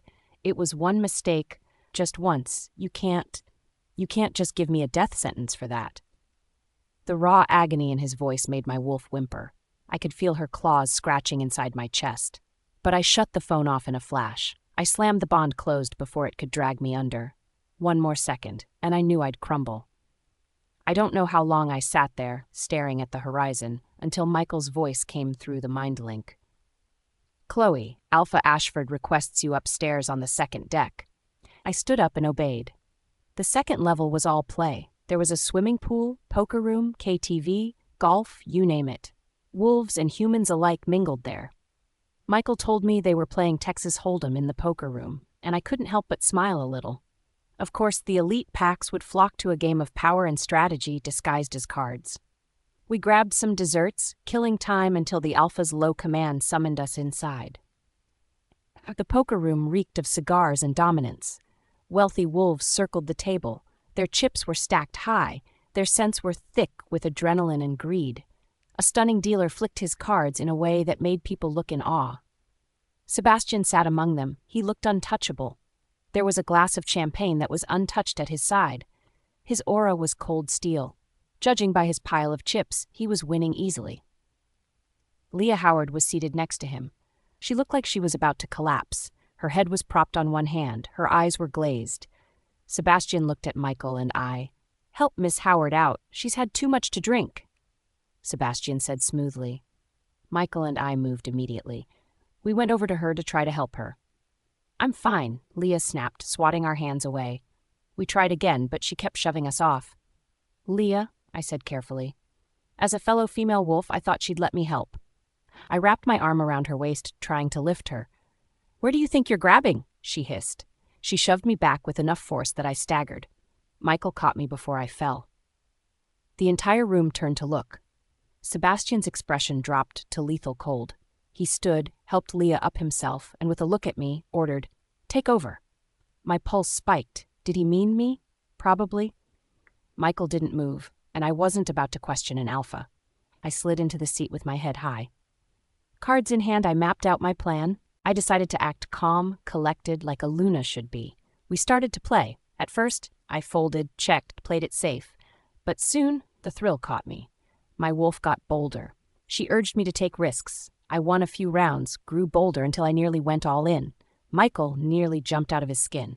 I could feel his panic through his aura. He whispered from beside me, "Chloe, don't. You'll ruin yourself if you lose. Chloe, maybe go check on the alpha. I'll hold the fort." Michael said aloud. He had a stiff smile plastered across his face. "But, no buts, go." I bit my lip, laid my cards down, and stood. A few of the wealthy wolves looked at me as I left with hungry eyes. I ignored them, grabbed a bottle of water, and headed for the 3rd level. Air. I needed air. I stepped onto the deck, drinking deep from my bottle until I froze. There, by the railing, stood Sebastian. His back was to me. And Leah. She was on tiptoe. She had her arms wrapped around his neck. My heart stopped. Were they kissing? Chloe's POV. As soon as I saw them in that position, I couldn't help but choke on the water I was drinking. Held back the cough, rising in my throat. I placed a hand over my mouth as I bolted. I had to leave the scene. My wolf whispered to me in a low growl that I should have never seen what I just saw. I forced her down. I pushed down the emotions I was feeling in my chest. I couldn't let anyone scent what I was really feeling. Not here. A feeling crept into my chest. Jealousy? Hell no. It wasn't like that. My wolf growled again. I slipped back into the poker room and dropped into the chair beside Michael Reed as if I'd been there all along. I'd wanted to disappear somewhere quiet, lick the wound in my chest, but if Sebastian and Leah returned to find me missing, that would raise questions. No, it was better to act normal. It was safer that way. "Boss, you're back," Michael said the second Sebastian entered. He looked visibly relieved. The poor wolf wasn't built for these high-stakes scenes. His hands had been trembling earlier. Watching him now, I almost pitied him. I started to rise, but Sebastian's voice cut through. His tone was commanding. "Stay where you are." My body stilled instantly. Huh. I froze mid-motion. "Should I go keep Miss Howard company then?" I asked carefully. "She's resting in her room," he replied. "She doesn't need you." He seemed angry for some reason, my brows furrowed. What in the moon goddess's name was he even angry about? Did he honestly think that brief brush earlier, my arm at Leah's waist, was anything more than helping a drunk she-wolf stand? My wolf snarled at the insult, but I swallowed it down. Sebastian looked across the table. His eyes landed on the extra chips. "Michael was on a lucky streak," he said. Michael flinched. I stayed silent, but one of the wolves at the table, a rich pup, too full of his own pride, smirked and piped up. "Not luck," he said. He eyed me in a way that made my skin crawl. "It's this gorgeous lady here that brought him the good fortune. She's smart, gorgeous. Hell, Sebastian, I'm jealous. Where did you find her?" His eyes went far too low, like he was already imagining tearing the fabric from me. My wolf snarled inside my chest. Her claws were itching to shred him. I forced a polite smile, though I could feel the bile rise in my throat. Sebastian's expression didn't change. He was still calm, but the temperature in the room dropped with the icy look in his eyes. "Might want to hold off on those thoughts, Mr. Deer. You don't want to end the night completely stripped of more than your clothes." The wolf instantly looked away. Message received. Around the table, every male who'd been thinking along the same lines lowered their gaze. No one challenged an alpha. Especially not this alpha. I felt relieved, even if I didn't show it. Beneath his cold exterior, Sebastian still knew the boundaries of a pack. He still protected his own. We played a few more rounds before calling it a night. By then, the yacht had pulled into the dock. Elise Palmer, bold as always, asked Sebastian for his contact info. He didn't give her a direct answer. Instead, he told Michael to pass it on. That right there was the Alpha's way. Clear lines, business, nothing more. Still, I noticed the disappointment in Elise's eyes before she plastered on a bright smile. Poor girl. She'd just joined the endless line of she-wolves who'd throw themselves at him, only to be met with cold indifference. When Leah appeared again, she was still groggy and barely conscious. I felt Michael stiffen beside me. Neither of us dared to touch her. One wrong move and she'd scream harassment again. She was Sebastian's problem, not ours. Michael and I slipped away first, leaving Sebastian to deal with her. He muttered a curse under his breath, but when Leah leaned heavily into his side, he didn't shove her off. An Alpha could never publicly humiliate a branch GM, drunk or not. He supported her as his driver opened the car door. "Where's your ride?" His tone was cold. "No clue," Leah mumbled against his chest. Sebastian's jaw ticked. "We're not headed the same way. Either get a driver or call a cab." Michael and I looked at each other. "Really not going to take her?" I murmured under my breath and bit my tongue. Sebastian shot us both an annoyed glare. "Why are you two just standing there? Call her a car." We scrambled for our phone. I hesitated, then said softly, "Boss, she's too drunk. It's not safe for her to go alone. Maybe we should book her a room instead?" He glared at me. "Oh, great idea. Brilliant, even." His sarcasm hit like claws. Still, his silence stretched long enough that I knew he was considering it. "Finally, since it's your bright idea, so you're in charge when we get there." I froze, my wolf's ears pinned back. "What?" Before I could argue, he helped Leah into the car and got in himself. I opened my mouth, but Michael shoved me toward the front seat, hissing, "Don't fight it." Then he slipped away, leaving me alone with them. I was confused. Every instinct in me screamed to run, but I got in the car and stared straight ahead. From the side mirror, I caught Sebastian's reflection. He was stone-faced, his jaw was clenched, and his aura was cold. The silence in the car was enough to choke on. Then, as the car crossed the bridge, Leah stirred. She swayed, and then her entire body tilted. She collapsed gently onto Sebastian's lap. My wolf growled low in my chest. Chloe's POV. Leah landed on Sebastian's lap. His arm shot out, stopping Leah from slumping over. "Cut the act, Leah Howard. I know you're not drunk," he said firmly. Sebastian Ashford's voice was ice, alpha ice, the kind that froze the air, making even the driver's wolf whimper from the front seat. His patience had clearly snapped. Leah opened her eyes, and I could see that they were as clear as daylight. She looked at him with bitterness mixed with hurt. "Does it really have to be this way, Sebastian?" "That's what I should be asking you." His tone commanding, heavy with his alpha aura. "Either sit properly or get the hell out of my car." Even I, sitting quietly in the passenger seat, could feel the wave of dominance in his words. My wolf, restless inside me, stirred in recognition of his authority, even though he wasn't my mate. Leah's wolf whimpered a bit. She sat back on the chair. Her eyes were filled with tears forming. "Stop the car!" Leah suddenly screamed. The driver didn't move. Of course he wouldn't. Sebastian hadn't told him to. An Alpha's command always outweighed any order. Worried she might throw herself out in some emotional frenzy, I quickly leaned forward. "Lock the doors," I told the driver, and he obeyed at once. Good thing, because the very next second, Leah reached for the handle. It didn't budge. Her wolf whined in frustration, but Sebastian didn't even flinch. "If you want to die, go ahead," he said coldly. There was no warmth in his tone, no pity, just dominance. "You really hate me that much?" Leah whispered brokenly. Her voice cracked, and she curled into herself, tucking her knees to her chest. Soft sobs filled the car. For a moment, my chest tightened. Her heartbreak reminded me of my own when I felt betrayed by Blake. My wolf stirred with the feeling. No matter how much I tried to hide it, it still hurt. With a quiet sigh, I pulled tissues from my bag and reached to pass them back. "Chloe?" Sebastian said in a warning tone. Sebastian's brows furrowed as his eyes landed on me. I froze. Slowly, I pulled my hand back. My wolf growled at his tone, but it knew better than to challenge an alpha of his caliber. Men, honestly, they were either cheating or completely heartless. When the car finally stopped outside the hotel, Sebastian got out first without looking at anyone. He didn't car. I stood there, staring after him, speechless. He really left everything to me, huh? Typical alpha. Turning back to Leah, I softened my voice. Miss Howard, I'll get you a room, all right? She sat frozen with her head down. Her aura was cold and sad. After a long silence, she muttered, No need, I'll stay in your room.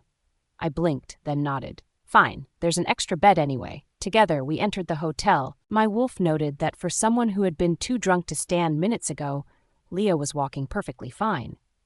Once inside the suite, she asked for a bath. You drank, I reminded her firmly. You shouldn't take a bath now. I'll get you honey water instead. But she ignored me, then walked to the bathroom. I blocked her path. If something happens, how do I explain to Alpha Ashford? You know drinking and bathing don't mix. You're doing this on purpose. Her eyes turned red instantly. I could see her wolf flashing behind them, but I used the moment to steer her toward the sofa. My wolf hummed in quiet authority. Even though I was no longer Luna, I still carried the instinct and the aura. Even Leah seemed to notice that. I called the hotel butler for honey water. As soon as I hung up, my phone rang again. Only 2 names were in this new phone, Michael Reed and Sebastian Ashford. The screen glowed with Sebastian's name. My heart stuttered. I half expected he might finally ask about Leah. I answered. Hello? Come here, he said. I froze for a half beat before answering. Okay. Turning to Leah, I said gently, Alpha Sebastian asked me to go over. I won't be long. She lifted her head slowly. She eyed me from head to toe. A bitter smile curved her lips. Go, then. Something in her tone made me pause. My wolf growled uneasily, but explaining would only make it worse. Fine. Let time sort it out. At Sebastian's suite door, I tapped the card. Both Michael and I had access for work reasons, but after Leah's look earlier, it suddenly felt strange. Inside, Sebastian stood by the window, slipping off his watch. My brain betrayed me instantly. It started spinning a ridiculous scene out of some cheap romance drama. A cold alpha dragging his assistant into bed just to spite his mistress. Why did I think that? What the hell was wrong with me? My cheeks warmed. Alpha? You? I'm hungry, he said, staring at me. The tone in which he said it was so husky that it sent heat down my spine. Did he mean? My wolf jolted in panic. Heat shot up my neck. Sebastian raised a brow at my expression, then added with a sigh, My stomach, Chloe. Oh, stomach hungry. Got it. I laughed nervously. That scared me for a sec. The silence after that was unbearable. It was thick enough that my wolf shifted restlessly. She was embarrassed for me. Clearing my throat, I hurried to the phone. What would you like to eat? Whatever, he said flatly. I nearly groaned. Whatever is the hardest order in the world. Still, I kept my tone polite and gentle while relaying his request to the butler. When I turned back, he had already slid the watch back on. Oh, hell, he knew exactly what I had thought earlier. Chloe, he said, you know this job used to be Michael's, right? I blurted without thinking, Michael did this too? He stared at me. Get out.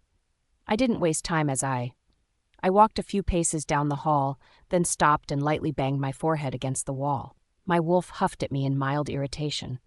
Of course, that was the exact moment Michael walked by. He looked at me oddly, clearly confused, but Sebastian's voice summoned him inside before he could comment.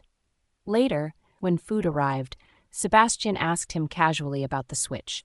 I could hear their conversation from outside. Michael chuckled. Chloe's too bold. At first I was worried, but then she leaned right in. Next thing I knew, she was going all in. I nearly had a heart attack. Had to make up an excuse to get her out. She thinks she's some kind of gambling master. Sebastian's eyes narrowed. She left the room. His voice was calm. Too calm. But that undercurrent of alpha dominance told me that he was not pleased. Chloe's POV. The next morning, I woke earlier than usual.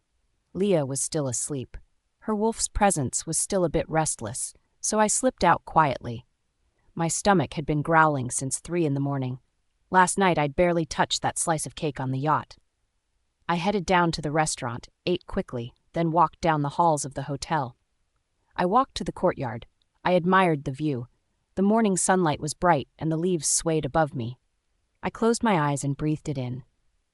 For a moment, I felt alive, whole, like I didn't need an alpha or a mate or anyone to make me complete, just me and my wolf, standing strong. Then, I heard the sound of footsteps. The air shifted before I even opened my eyes. I could smell the dominance mixed with the raw energy of a wolf fresh from a run. My wolf perked up instantly. I opened my eyes. A solid chest filled my vision. Dressed in black workout gear, I came in contact with broad shoulders, defined pecs slick with sweat, sharp collarbones glistening in the sun. My gaze trailed higher to a jaw cut from stone, lips parted slightly as he breathed heavily. Sebastian Ashford. Alpha. Chloe? His voice was low. Are you okay? Something in your eye? My heart skipped. He leaned in, so close I could feel his warmth. My wolf shivered at his nearness. I was confused by the pull I felt to him. Snapping out of it, I touched my face and stepped back quickly. Just the sunlight, too bright, got a bit dizzy. His eyes narrowed. He studied me like he could see through every lie. Stare a bit longer, and you might go blind. My wolf huffed inside me, embarrassed, and I rubbed my eyes. I was dying of awkwardness, so I decided to change the subject. I forced small talk. So, you were out jogging, Alpha? A quiet was his only reply as he wiped sweat from his brow, standing beneath the palm tree's shadow. Then out of nowhere he said, You were the one spying from the deck last night, weren't you? I froze. Spying? Excuse me? I wasn't spying. My words tumbled out. I just went up, saw that, and left right away. I didn't watch a second longer, I swear. That? You know, that, I muttered. Be specific. My wolf groaned inside me, mortified. Finally I blurted, Kissing. You and Leah. You were making out, like really going at it. You saw wrong. He said it without hesitation, without a single crack in his icy mask. I didn't believe him for a second, but it wasn't my place to pry. Right, must have been my mistake. He tilted his head slightly, studying me with those sharp alpha eyes. Don't believe me? I do. Totally. My voice was too quick, too defensive. I don't really like kissing, he said suddenly. His tone was low, especially not with women. I froze. My wolf blinked, confused. Wait, what? Was he saying he? My brain scrambled. My ex-mate had been cruel and faithless, but at least predictable. Sebastian? He was a cold alpha one moment and a mysterious puzzle the next. I didn't understand him. He confused me more than anyone I had ever met. Seeing my stunned face, Sebastian spoke coldly. I corrected you because you misunderstood. As my assistant, you don't have the luxury of twisting details. I nodded so fast my wolf nearly rolled her eyes. Got it, Alpha. No problem. He finally turned and walked away. I exhaled. Honestly, I was starting to know far too much about this Alpha's private life. Back in the room, Leah was awake. Her wolf was calm now. Chloe, thanks for last night, she said. No need, I said with a smile. She got up and smoothed her suit jacket. See you at the office later. Then she left without another word. By 9, we were at the branch office. Sebastian arrived with me, Michael, and 2 senior wolves from headquarters who had come ahead to prepare. The branch pack was on high alert. Leah stood at the entrance. She was dressed in a lovely white suit. Her hair was pulled back. Her wolf was cloaked behind a wall of icy control. She greeted Sebastian with a bow of her head. Welcome, Alpha Ashford. It's an honor. Sebastian nodded. He scanned the others briefly before walking into the conference room. His aura rolled through the halls, making lower-ranked wolves drop their eyes instantly. The rest of the day was a blur. It was filled with reports, meetings, financial reviews. At noon, Leah arranged a meal at a local place. By evening, she had a dinner set up with major partners. Michael and I were drained, running errands all day. We finally sank into a lounge sofa outside the private dining room. Chloe, did you notice? Leah today feels like a whole different wolf from last night, Michael said, leaning toward me. We'd grown more comfortable with each other. I didn't look up from my tablet. Last night was personal, today's business. She knows how to keep things separate, he chuckled. You haven't seen her when she mixes them up, I shrugged. Not my problem. Let the higher-ups stew in their messy pack politics. You were a little freaked last night, though, weren't you? Yeah, it was a lot. I thought back to Sebastian telling me he didn't like kissing women. My wolf shifted uneasily. Against my will, I glanced at Michael, at his gentle eyes, easy smile. My face must have twisted strangely because he raised a brow. Why are you looking at me like that? I coughed. No reason. Buried myself deeper into my screen. He leaned closer curiously. What's that? Payroll records, I muttered. Something's off. Scrolling, I showed him. Look, attendance says 1,024 wolves, payroll matches. But when I compare with the on-site head count, it's always too short, every single day. Michael frowned. Seriously. He scanned. It took him a while to see what I meant. It was subtle, hidden under perfect records, something even an alpha doing a quick inspection wouldn't spot. "Over 10 years, he muttered. "That's over 6 million siphoned away." "Someone's gaming the system," I said quietly. My wolf growled low, sensing deceit. "Could be factory staff colluding with higher ranks, but it's been going on too long, too clean. Someone powerful is covering it." Michael's wolf bristled. "We've got to report this to Alpha Ashford, but he's already stretched with the summit tomorrow." "I'll go to the factory first thing," I decided. "See if I can find the ghost wolves myself." He nodded slowly. "Yeah, that's a plan." Chloe's POV. Dinner was over. Sebastian Ashford walked out of the hall looking infuriatingly composed. His aura was as strong as ever. But the moment he handed his black room card to the waiter to settle the bill, every wolf nearby could scent the truth. The boss was smashed. Even with alcohol thick on his breath, his dominance still rolled off him in waves, keeping lesser wolves from daring to look him in the eye. Leah Howard wasn't nearly as tipsy as she had been the night before. She hurried to his side, grabbing onto his sleeve. "Sebastian, come to my place. I've got that red wine you like." Her voice was filled with desperation. Sebastian didn't even glance at her. "No." Just that. One cold word. He stumbled slightly over the hallway carpet. My wolf stirred instantly. She was anxious, but before Michael or I could move, Leah lunged forward with her arms open, ready to catch him. Instead, Sebastian's hand shot out behind him. His reflexes were as fast as ever, and just like that, I was yanked forward. My body slammed right into Leah's arms. My lips nearly brushed hers. I froze. Was he serious? Did I look like a shield he could just toss at her? The humiliation burned. My wolf growled inside me, wanting to bare her teeth. Leah's expression twisted into anger. He'd rather throw his secretary at her than let her touch him? Her wolf howled behind her eyes. She looked wounded, rejected. She tore herself free and stormed off without a word. I, however, didn't get the luxury of storming anywhere. I was only 3 days into this job under a new alpha, a cold, terrifying one. I could only grit my teeth and swallow the insult. Once inside the car, I realized my knee throbbed. I looked down, and that was when I noticed a deep purple bruise forming there already, dotted with red. Must have been from when I'd smacked into Sebastian's rock-solid leg in the fight. His bones might as well have been carved from stone. My skin was pale and fragile. Any bump or contact bruised me for days. Sebastian sat slumped beside me. His head was propped lazily on one hand, and his eyes were shut. His face was peaceful, like he wasn't just reeking of liquor. By the time we got back to the hotel, he was completely out cold. I called his name twice, but he didn't stir. He was 6'2" of dead alpha weight, and it took Michael and a bellboy working together to drag him into his suite. "Your knee okay?" Michael asked when he came back out. He noticed the way I leaned against the wall. "You should probably put some ice on it." At this rate, he probably thought I'd quit. Secretaries who could handle Sebastian were rare, and apparently I ticked all the right boxes until I got crushed under his moods. "I'll ice it in my room," I said. "All right, I can handle things here." I hesitated at the door, then asked softly, "You'll go with the Alpha to the summit tomorrow, right? I won't be there in the morning. The factory's out on the west side of Yurong Island. It's kind of a trek. If I leave earlier, I can get back earlier." Michael nodded. "Got it. Call me if anything comes up."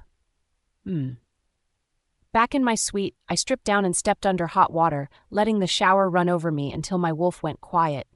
My knees still ached, but I could breathe again. Afterward, I sat in the chair with an ice pack. I couldn't help but laugh. I'd left Cloud Moon Pack to escape my divorce, yet somehow chaos seemed to follow me wherever I went. Maybe it was better this way, this relentless pace, this demanding alpha. At least it kept me from thinking about Blake, or the emptiness of no longer being Luna. I tilted my head back, sighing. Who needs the cold loneliness of Iceland when this job is already freezing me inside out? But my thoughts betrayed me, wandering back to Cloud City. Third person's POV, same time. Cloud City, rain lashed against the tall windows of Shirley James's law office. The rain was pouring heavy. Blake Welton sat on the couch in a dark gray suit. His aura was still as commanding as the alpha of Cloud Moon Pack should be. To anyone else, he looked untouched. "You recovered faster than I thought," Shirley sneered, tossing a stack of papers onto the table. "At least pretend to care." Whatever, better to cut it clean. Divorce papers. Blake picked them up, flipping straight to the last page. His signature was already on it, dated weeks ago, back when I'd first handed them to him. Shirley's voice was venom. Cooling off period's over. Once Chloe's back, you two go to the registry office, and it's done. He didn't respond. His wolf snarled under his skin. Don't forget, your mistress left enough dirt on you to bring down your whole pack's reputation. Cheat her out of what's owed, and Chloe will burn you to the ground. She's done begging, she said. His fingers tightened on the pages, his chest rose and fell heavily. When did she find out? Oh, now you feel guilty. Where was that when you were rutting Jessica Lawson in another territory, when you lied about business trips and promised her auroras in Iceland, only to take your mistress instead? She got even more annoyed as she spoke. She didn't cry, didn't scream. She still worked every day as your Luna like nothing was wrong. But one night she shattered. The girl who never broke finally broke, and you did that. Her hands shook. Chloe gave up everything for you, her career, her parents, her dreams, 8 years of devotion, and you stabbed her in the back. Blake's wolf struggled inside him, howling in pain. His body trembled with the effort to keep it caged. She's walking away not because she's weak, Shirley said, but because she's done. She burned every reminder of you, even your wedding photos. She swore to me she'd never turn back. Her words were final.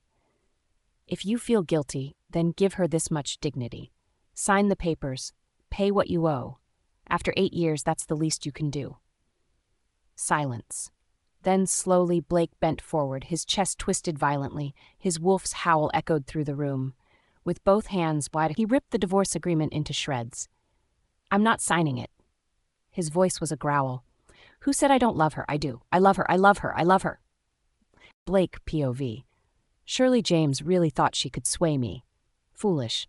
If you love her so damn much, go sleep with Jessica Lawson.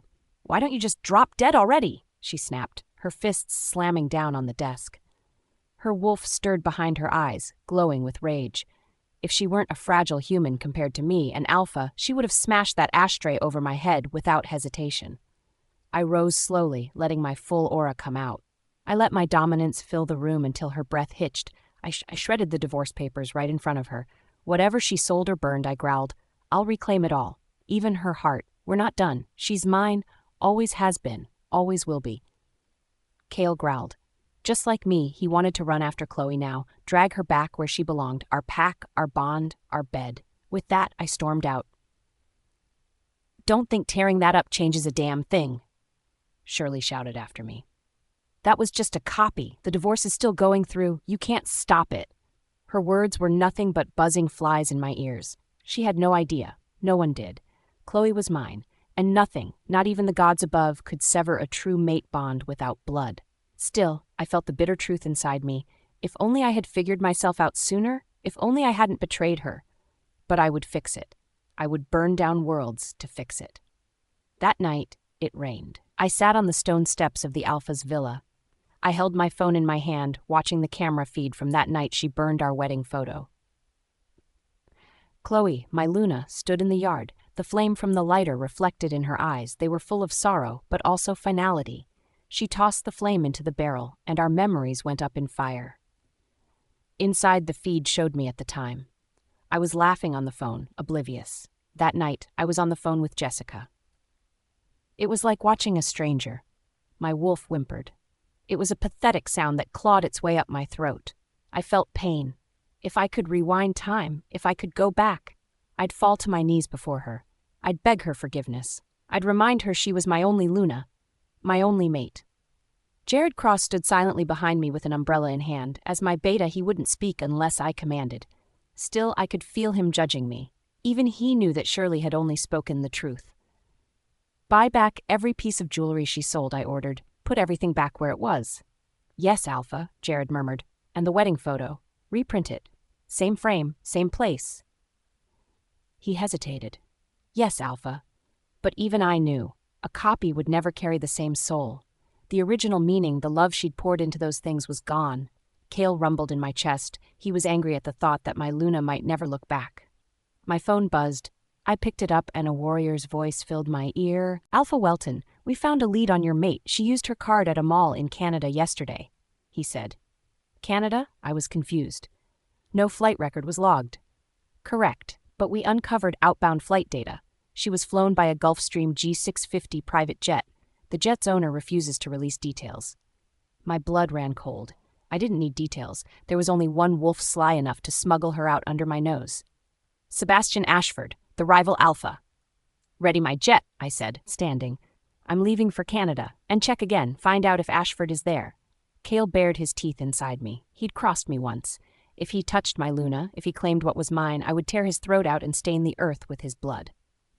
Chloe's POV. Breakfast was simple. I had black tea, toast, and a fruit plate. I ate quietly, then changed into a tailored business suit with flat shoes for the long day ahead. My wolf was calm but restless under my skin. She urged me to stay alert. I slipped a small recorder into my bag. Today, I needed answers. Something about the numbers in the reports was off, and as a former Luna, I knew better than to trust reports like that. Wolves lied with words, but they couldn't lie with scent or fear. When I arrived at the island factory, I flashed my ID. The guards went stiff, and they became instantly respectful. The factory manager, Caden Lewis, rushed out with the admin and finance wolves with him. His scent was nervous sweet. I could feel it. Miss Davidson, he greeted, bowing his head. We've heard rumors the Alpha himself might visit. Everyone's been excited, waiting to catch a glimpse of him. I smiled. Seems he's too busy this time. You'll have to settle for me. Settling? Not at all. You're even prettier than a queen, Miss Davidson.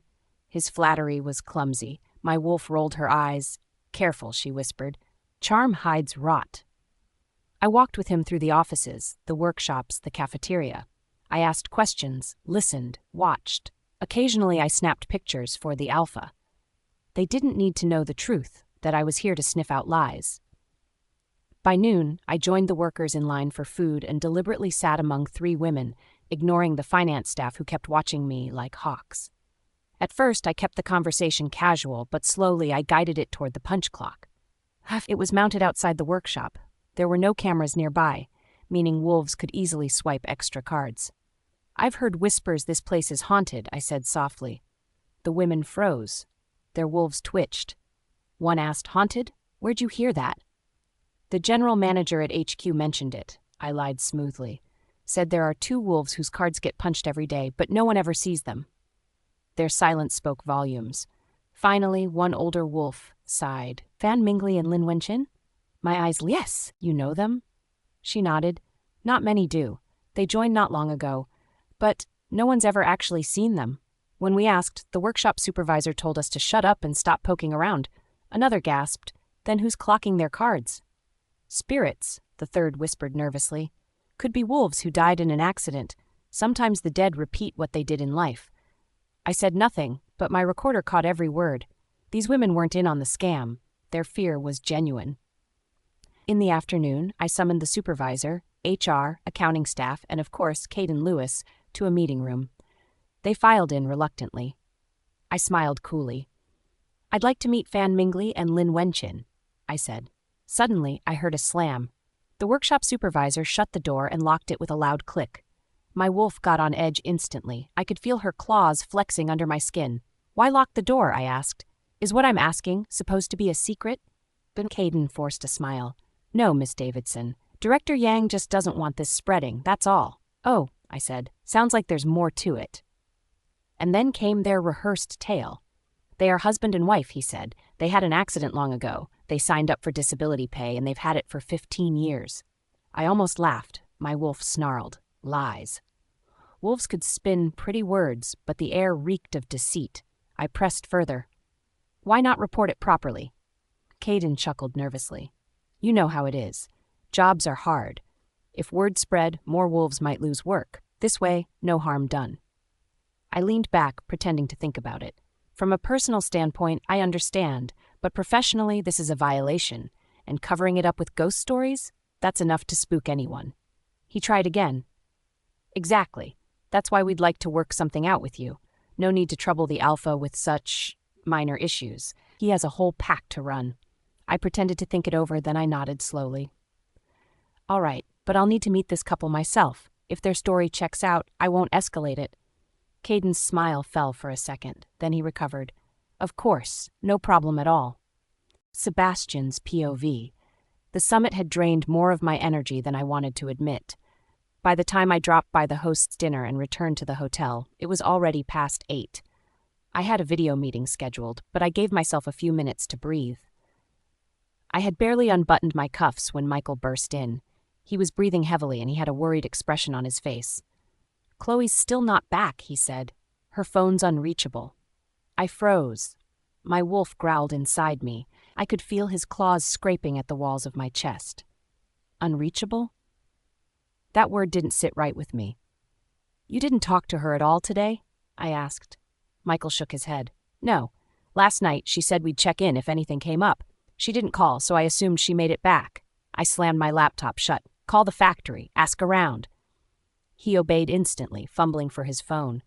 My wolf paced restlessly under my skin while I listened to the muffled conversation. The silence afterward was worse. "She left at 1, he said finally. His face went pale. "It's been hours, Sebastian. She should have been back." My wolf growled inside me. He made a furious, protective sound that made my chest ache. I didn't hesitate. I canceled the meeting and summoned Jack Gray to meet me at once. I gave orders and instructed my men. I ordered them to pull surveillance, search the grounds, question everyone. Leah caught wind of it and insisted on coming too. Her wolf was equally agitated by the news. We had just stepped out into the rain when another Alpha's scent hit me. A dangerous one. My head lifted instantly. The sound of boots on the pavement echoed. A man walked toward us with a strong presence. His aura was dark and suffocating. Several wolves trailed him, and they all looked ready for blood. Michael went beside me. "That's Alpha Blake." I turned, and there he was. Blake Welton, Alpha of the Black Fang Pack, Chloe's ex-mate. What was he doing here? Was he here for Chloe? For some reason, the thought of that made my wolf growl inside me again. His eyes blazed. I could feel his wolf clawing just under his skin. "Where's my wife?" His voice was a lethal growl. His wolf was right there. I could see it in his eyes. They were turning dark already. I didn't flinch.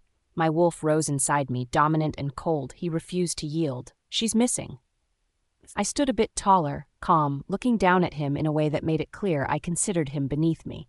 That calmness infuriated men like Blake more than open challenge. "What do you mean she's gone?" he asked. Michael stepped between us before fists or fangs flew. "Alpha, Welton, please let me explain.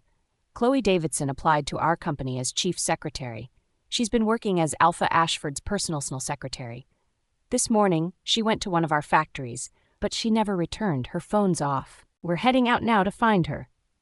"Secretary, my personal secretary." The words made him even more annoyed. I could feel his wolf press harder against his skin, ready to tear flesh.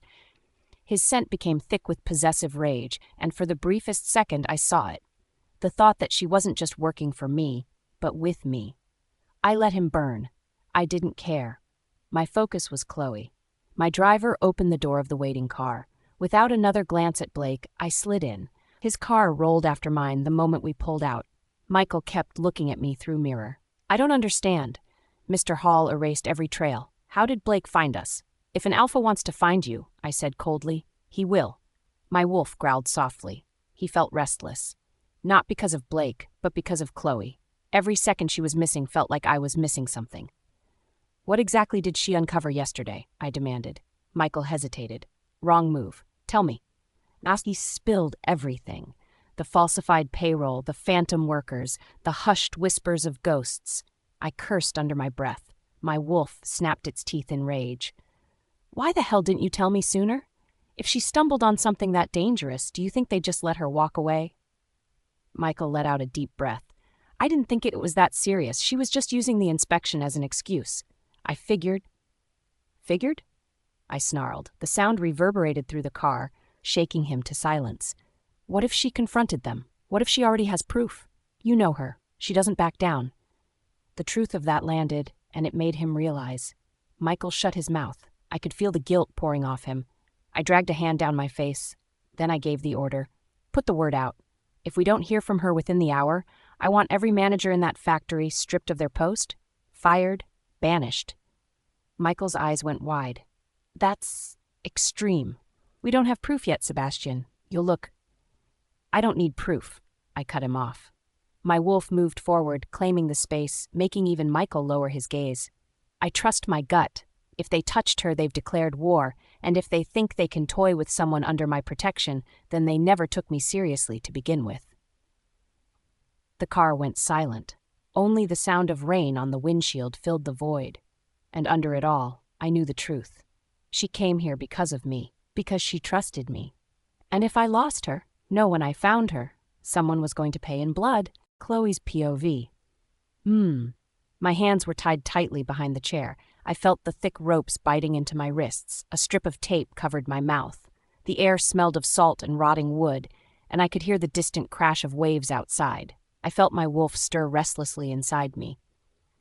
"Chloe, stay calm," she whispered. I blinked into the darkness, straining my ears. There was no sound. Everywhere was silent. Earlier that day, back at the PAX trading post, or the factory, as the humans called it, Caden Lewis had mentioned someone would bring the rogue couple we were hunting for. Half an hour later, he said they were already waiting at a nearby restaurant. It seemed safe. It was daylight and in a public place. They wouldn't dare touch or harm me in public, or so I thought. But before I could even reach the restaurant, they ambushed me in an alley. I felt a heavy blow to the head, then everything went black. Now I woke up here. It seemed like it was somewhere near the sea. I had no idea how much time had passed when the door suddenly opened. A figure walked in. The moonlight spilled on a face I recognized instantly. Jack Gray, the deputy of the coastal branch. My blood ran cold. I'd suspected there was a traitor among us, but never once did I think it would be him. "Tsk," he said, stepping in and shutting the door behind him. "That's a bit much, tying up our delicate little Luna like this." His tone was mocking and filled with false pity. He turned on a small lamp. The room came into view. It looked like an abandoned living room with an old couch, a broken table, a rotted TV stand. Everything was covered in dust and mold. Clearly, no one had lived here for years. I glared at him. My wolf growled in my chest. "Well, look at you," he murmured, walking closer. "Got some fire in those pretty eyes, huh?" His hand reached out, brushing against my cheek. I jerked away, growling behind the tape. My wolf pushed closer to the surface, wanting to tear him apart. Jack chuckled and rubbed his fingers together, then brought them to his nose. "Damn, you smell good. Throwing a beauty like you into the ocean would be such a waste." My pulse spiked. That smell he mentioned, it wasn't just mine. He was reacting to the faint scent of my wolf, Luna's essence. I could feel her rage under my skin. She was practically begging for freedom. "Let me out?" she snarled. "I'll rip his throat out." "Not yet," I told her silently. "Wait for the right moment." He crouched down. His eyes were filled with something dark and twisted. "Forget the ocean. I'm keeping you here. When I'm in the mood, I'll come play. Might as well enjoy being the boss for once." My wolf's anger burned hot. I could barely contain her. I struggled against the ropes until one of the chair's legs cracked. The sound made him laugh. "Wow," he said, grinning. "You're even helping me out by lying down like this, huh?" He ran a hand slowly up my leg. My heart pounded, but my fear was quickly replaced by cold, deadly calm. I had to wait, just a little longer. I lowered my eyes, pretending to think. Then I looked up at him with tears in my eyes and nodded. He froze. "You're agreeing?" I nodded again, pretending to surrender. I tilted my head toward the staircase, then looked down at the filthy floor, shaking my head as though saying, "Not here." He smirked. "Gotcha. I hate this nasty floor too." He bent to untie my feet, then started working on my wrists. Halfway through, his phone buzzed. He ignored it. The rope slipped loose around my hands, but he wasn't careless. He tied a noose around my neck and gripped it like a leash. "Let's go," he said, "upstairs." He pulled me along roughly, dragging me toward the upper floor. My wolf paced restlessly under my skin, snarling. I scanned every detail as we climbed. Narrow hallway, cracked windows, the wind blowing cold from one broken pane. That window faced the sea. That was my escape. I stumbled on purpose, letting my knees buckle slightly. He tightened his grip, tugging me closer. His phone buzzed again, but he ignored it. He thought he had me under control. The moment he turned to open the bedroom door, I made my move. I ripped the rope from my neck, ran to the window, and shoved it open. Without hesitation, I jumped out into the freezing night. I hit the water hard in a splash, and the cold bit into my skin hard. The shock snapped my wolf awake completely. Swim, she barked. I fought the waves, gasping through the tape until it loosened and fell away. The salt stung my throat, but I pushed on. I let my Luna's strength guide me through the dark. Behind me, Jack's voice echoed a bit. I heard him shouting curses into the night. Jack's POV. She jumped. I stood frozen at the window, staring into the darkness. I couldn't what I'd just seen. Chloe Davidson had actually jumped into the water. She escaped. Shit, this wasn't how it was supposed to go. This wasn't how I planned it. The cold sea roared beneath the cliffs. The water looked dark and endless. I looked at the sea carefully. There was no movement, no sound except the crash of waves. My wolf stirred uneasily inside me. He was restless and pacing inside. She can't survive that, he muttered. She might be strong, but not invincible. I clenched my jaw. Where the hell did you go? I growled under my breath.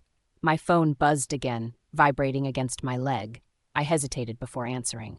It was Beta Michael. Beta, I said, forcing calm into my voice. My bad. I'm sorry for not answering. I was driving just now. Phone slipped under the seat. He spoke at the other end of the line. Alpha Sebastian says you'll be fired if you can't find Chloe Davidson, he said. My eyes went wide. What do you mean? I don't even know who that is. I'm just delivering a message. You'll be fired if he can't find her. What? Fired on the spot if we can't find her? No way. The Alpha can't do this. I snapped, pretending to panic. I didn't even know what was going on. This isn't fair. On the other end, Michael Reed didn't say a word. Then he hung up. That silence told me everything. He'd called on Sebastian's orders. A chill ran down my spine. Alpha Sebastian was cold, ruthless. He was the kind of alpha that made even higher-ranked wolves lower their eyes. If he found out I had a hand in this, I swallowed hard. I didn't even want to think about it. Still, I couldn't show fear. I turned from the window and wiped my face clean of expression. My wolf growled low, warning me. He'll come for her. You know he will. Let him come, I muttered. She jumped. It was her choice. There's no proof I was involved in this. I dialed another number. Leah. Leah, I said when she picked up. I've been loyal to this branch for years, and now the Alpha's turning everything upside down for some secretary? Seriously? What is she to him that he's going this crazy? There was a pause. I could hear the tension in her breathing. She didn't say anything. Oh, come on, I snapped in frustration. I was panicking. I couldn't hide it anymore. We don't even know the full story yet, and they're already threatening to fire people? What if she really is gone? How are we supposed to find her? We're not the enforcers. Leah still didn't say anything. I was getting more frustrated by the second. I let out a deep breath. Leah, you're the one the council sent. Call the chairman. Get him to step in before this gets worse. Enough, she barked. You don't get to stir the pot between them. I'll handle this. Keep your mouth shut and don't make it worse. She hung up, and I heard the sound of her phone slamming down before the call cut off. I shook my head. Still got that fire, I muttered. She's angry enough now. She won't sit still, he said. That was good. Chaos worked in my favor. I looked back toward the sea, where the waves were highlighted under the moonlight. Somewhere beneath that endless black, Chloe had disappeared. Maybe she drowned. Maybe not. Either way, I wasn't waiting to find out. You were the one who chose this, sweetheart, I murmured coldly. Don't blame me. Then I turned away, slipping my phone into my pocket. Somewhere behind me, in the distance, a wolf howled. It was a sound so powerful it rattled through the night air. My blood ran cold.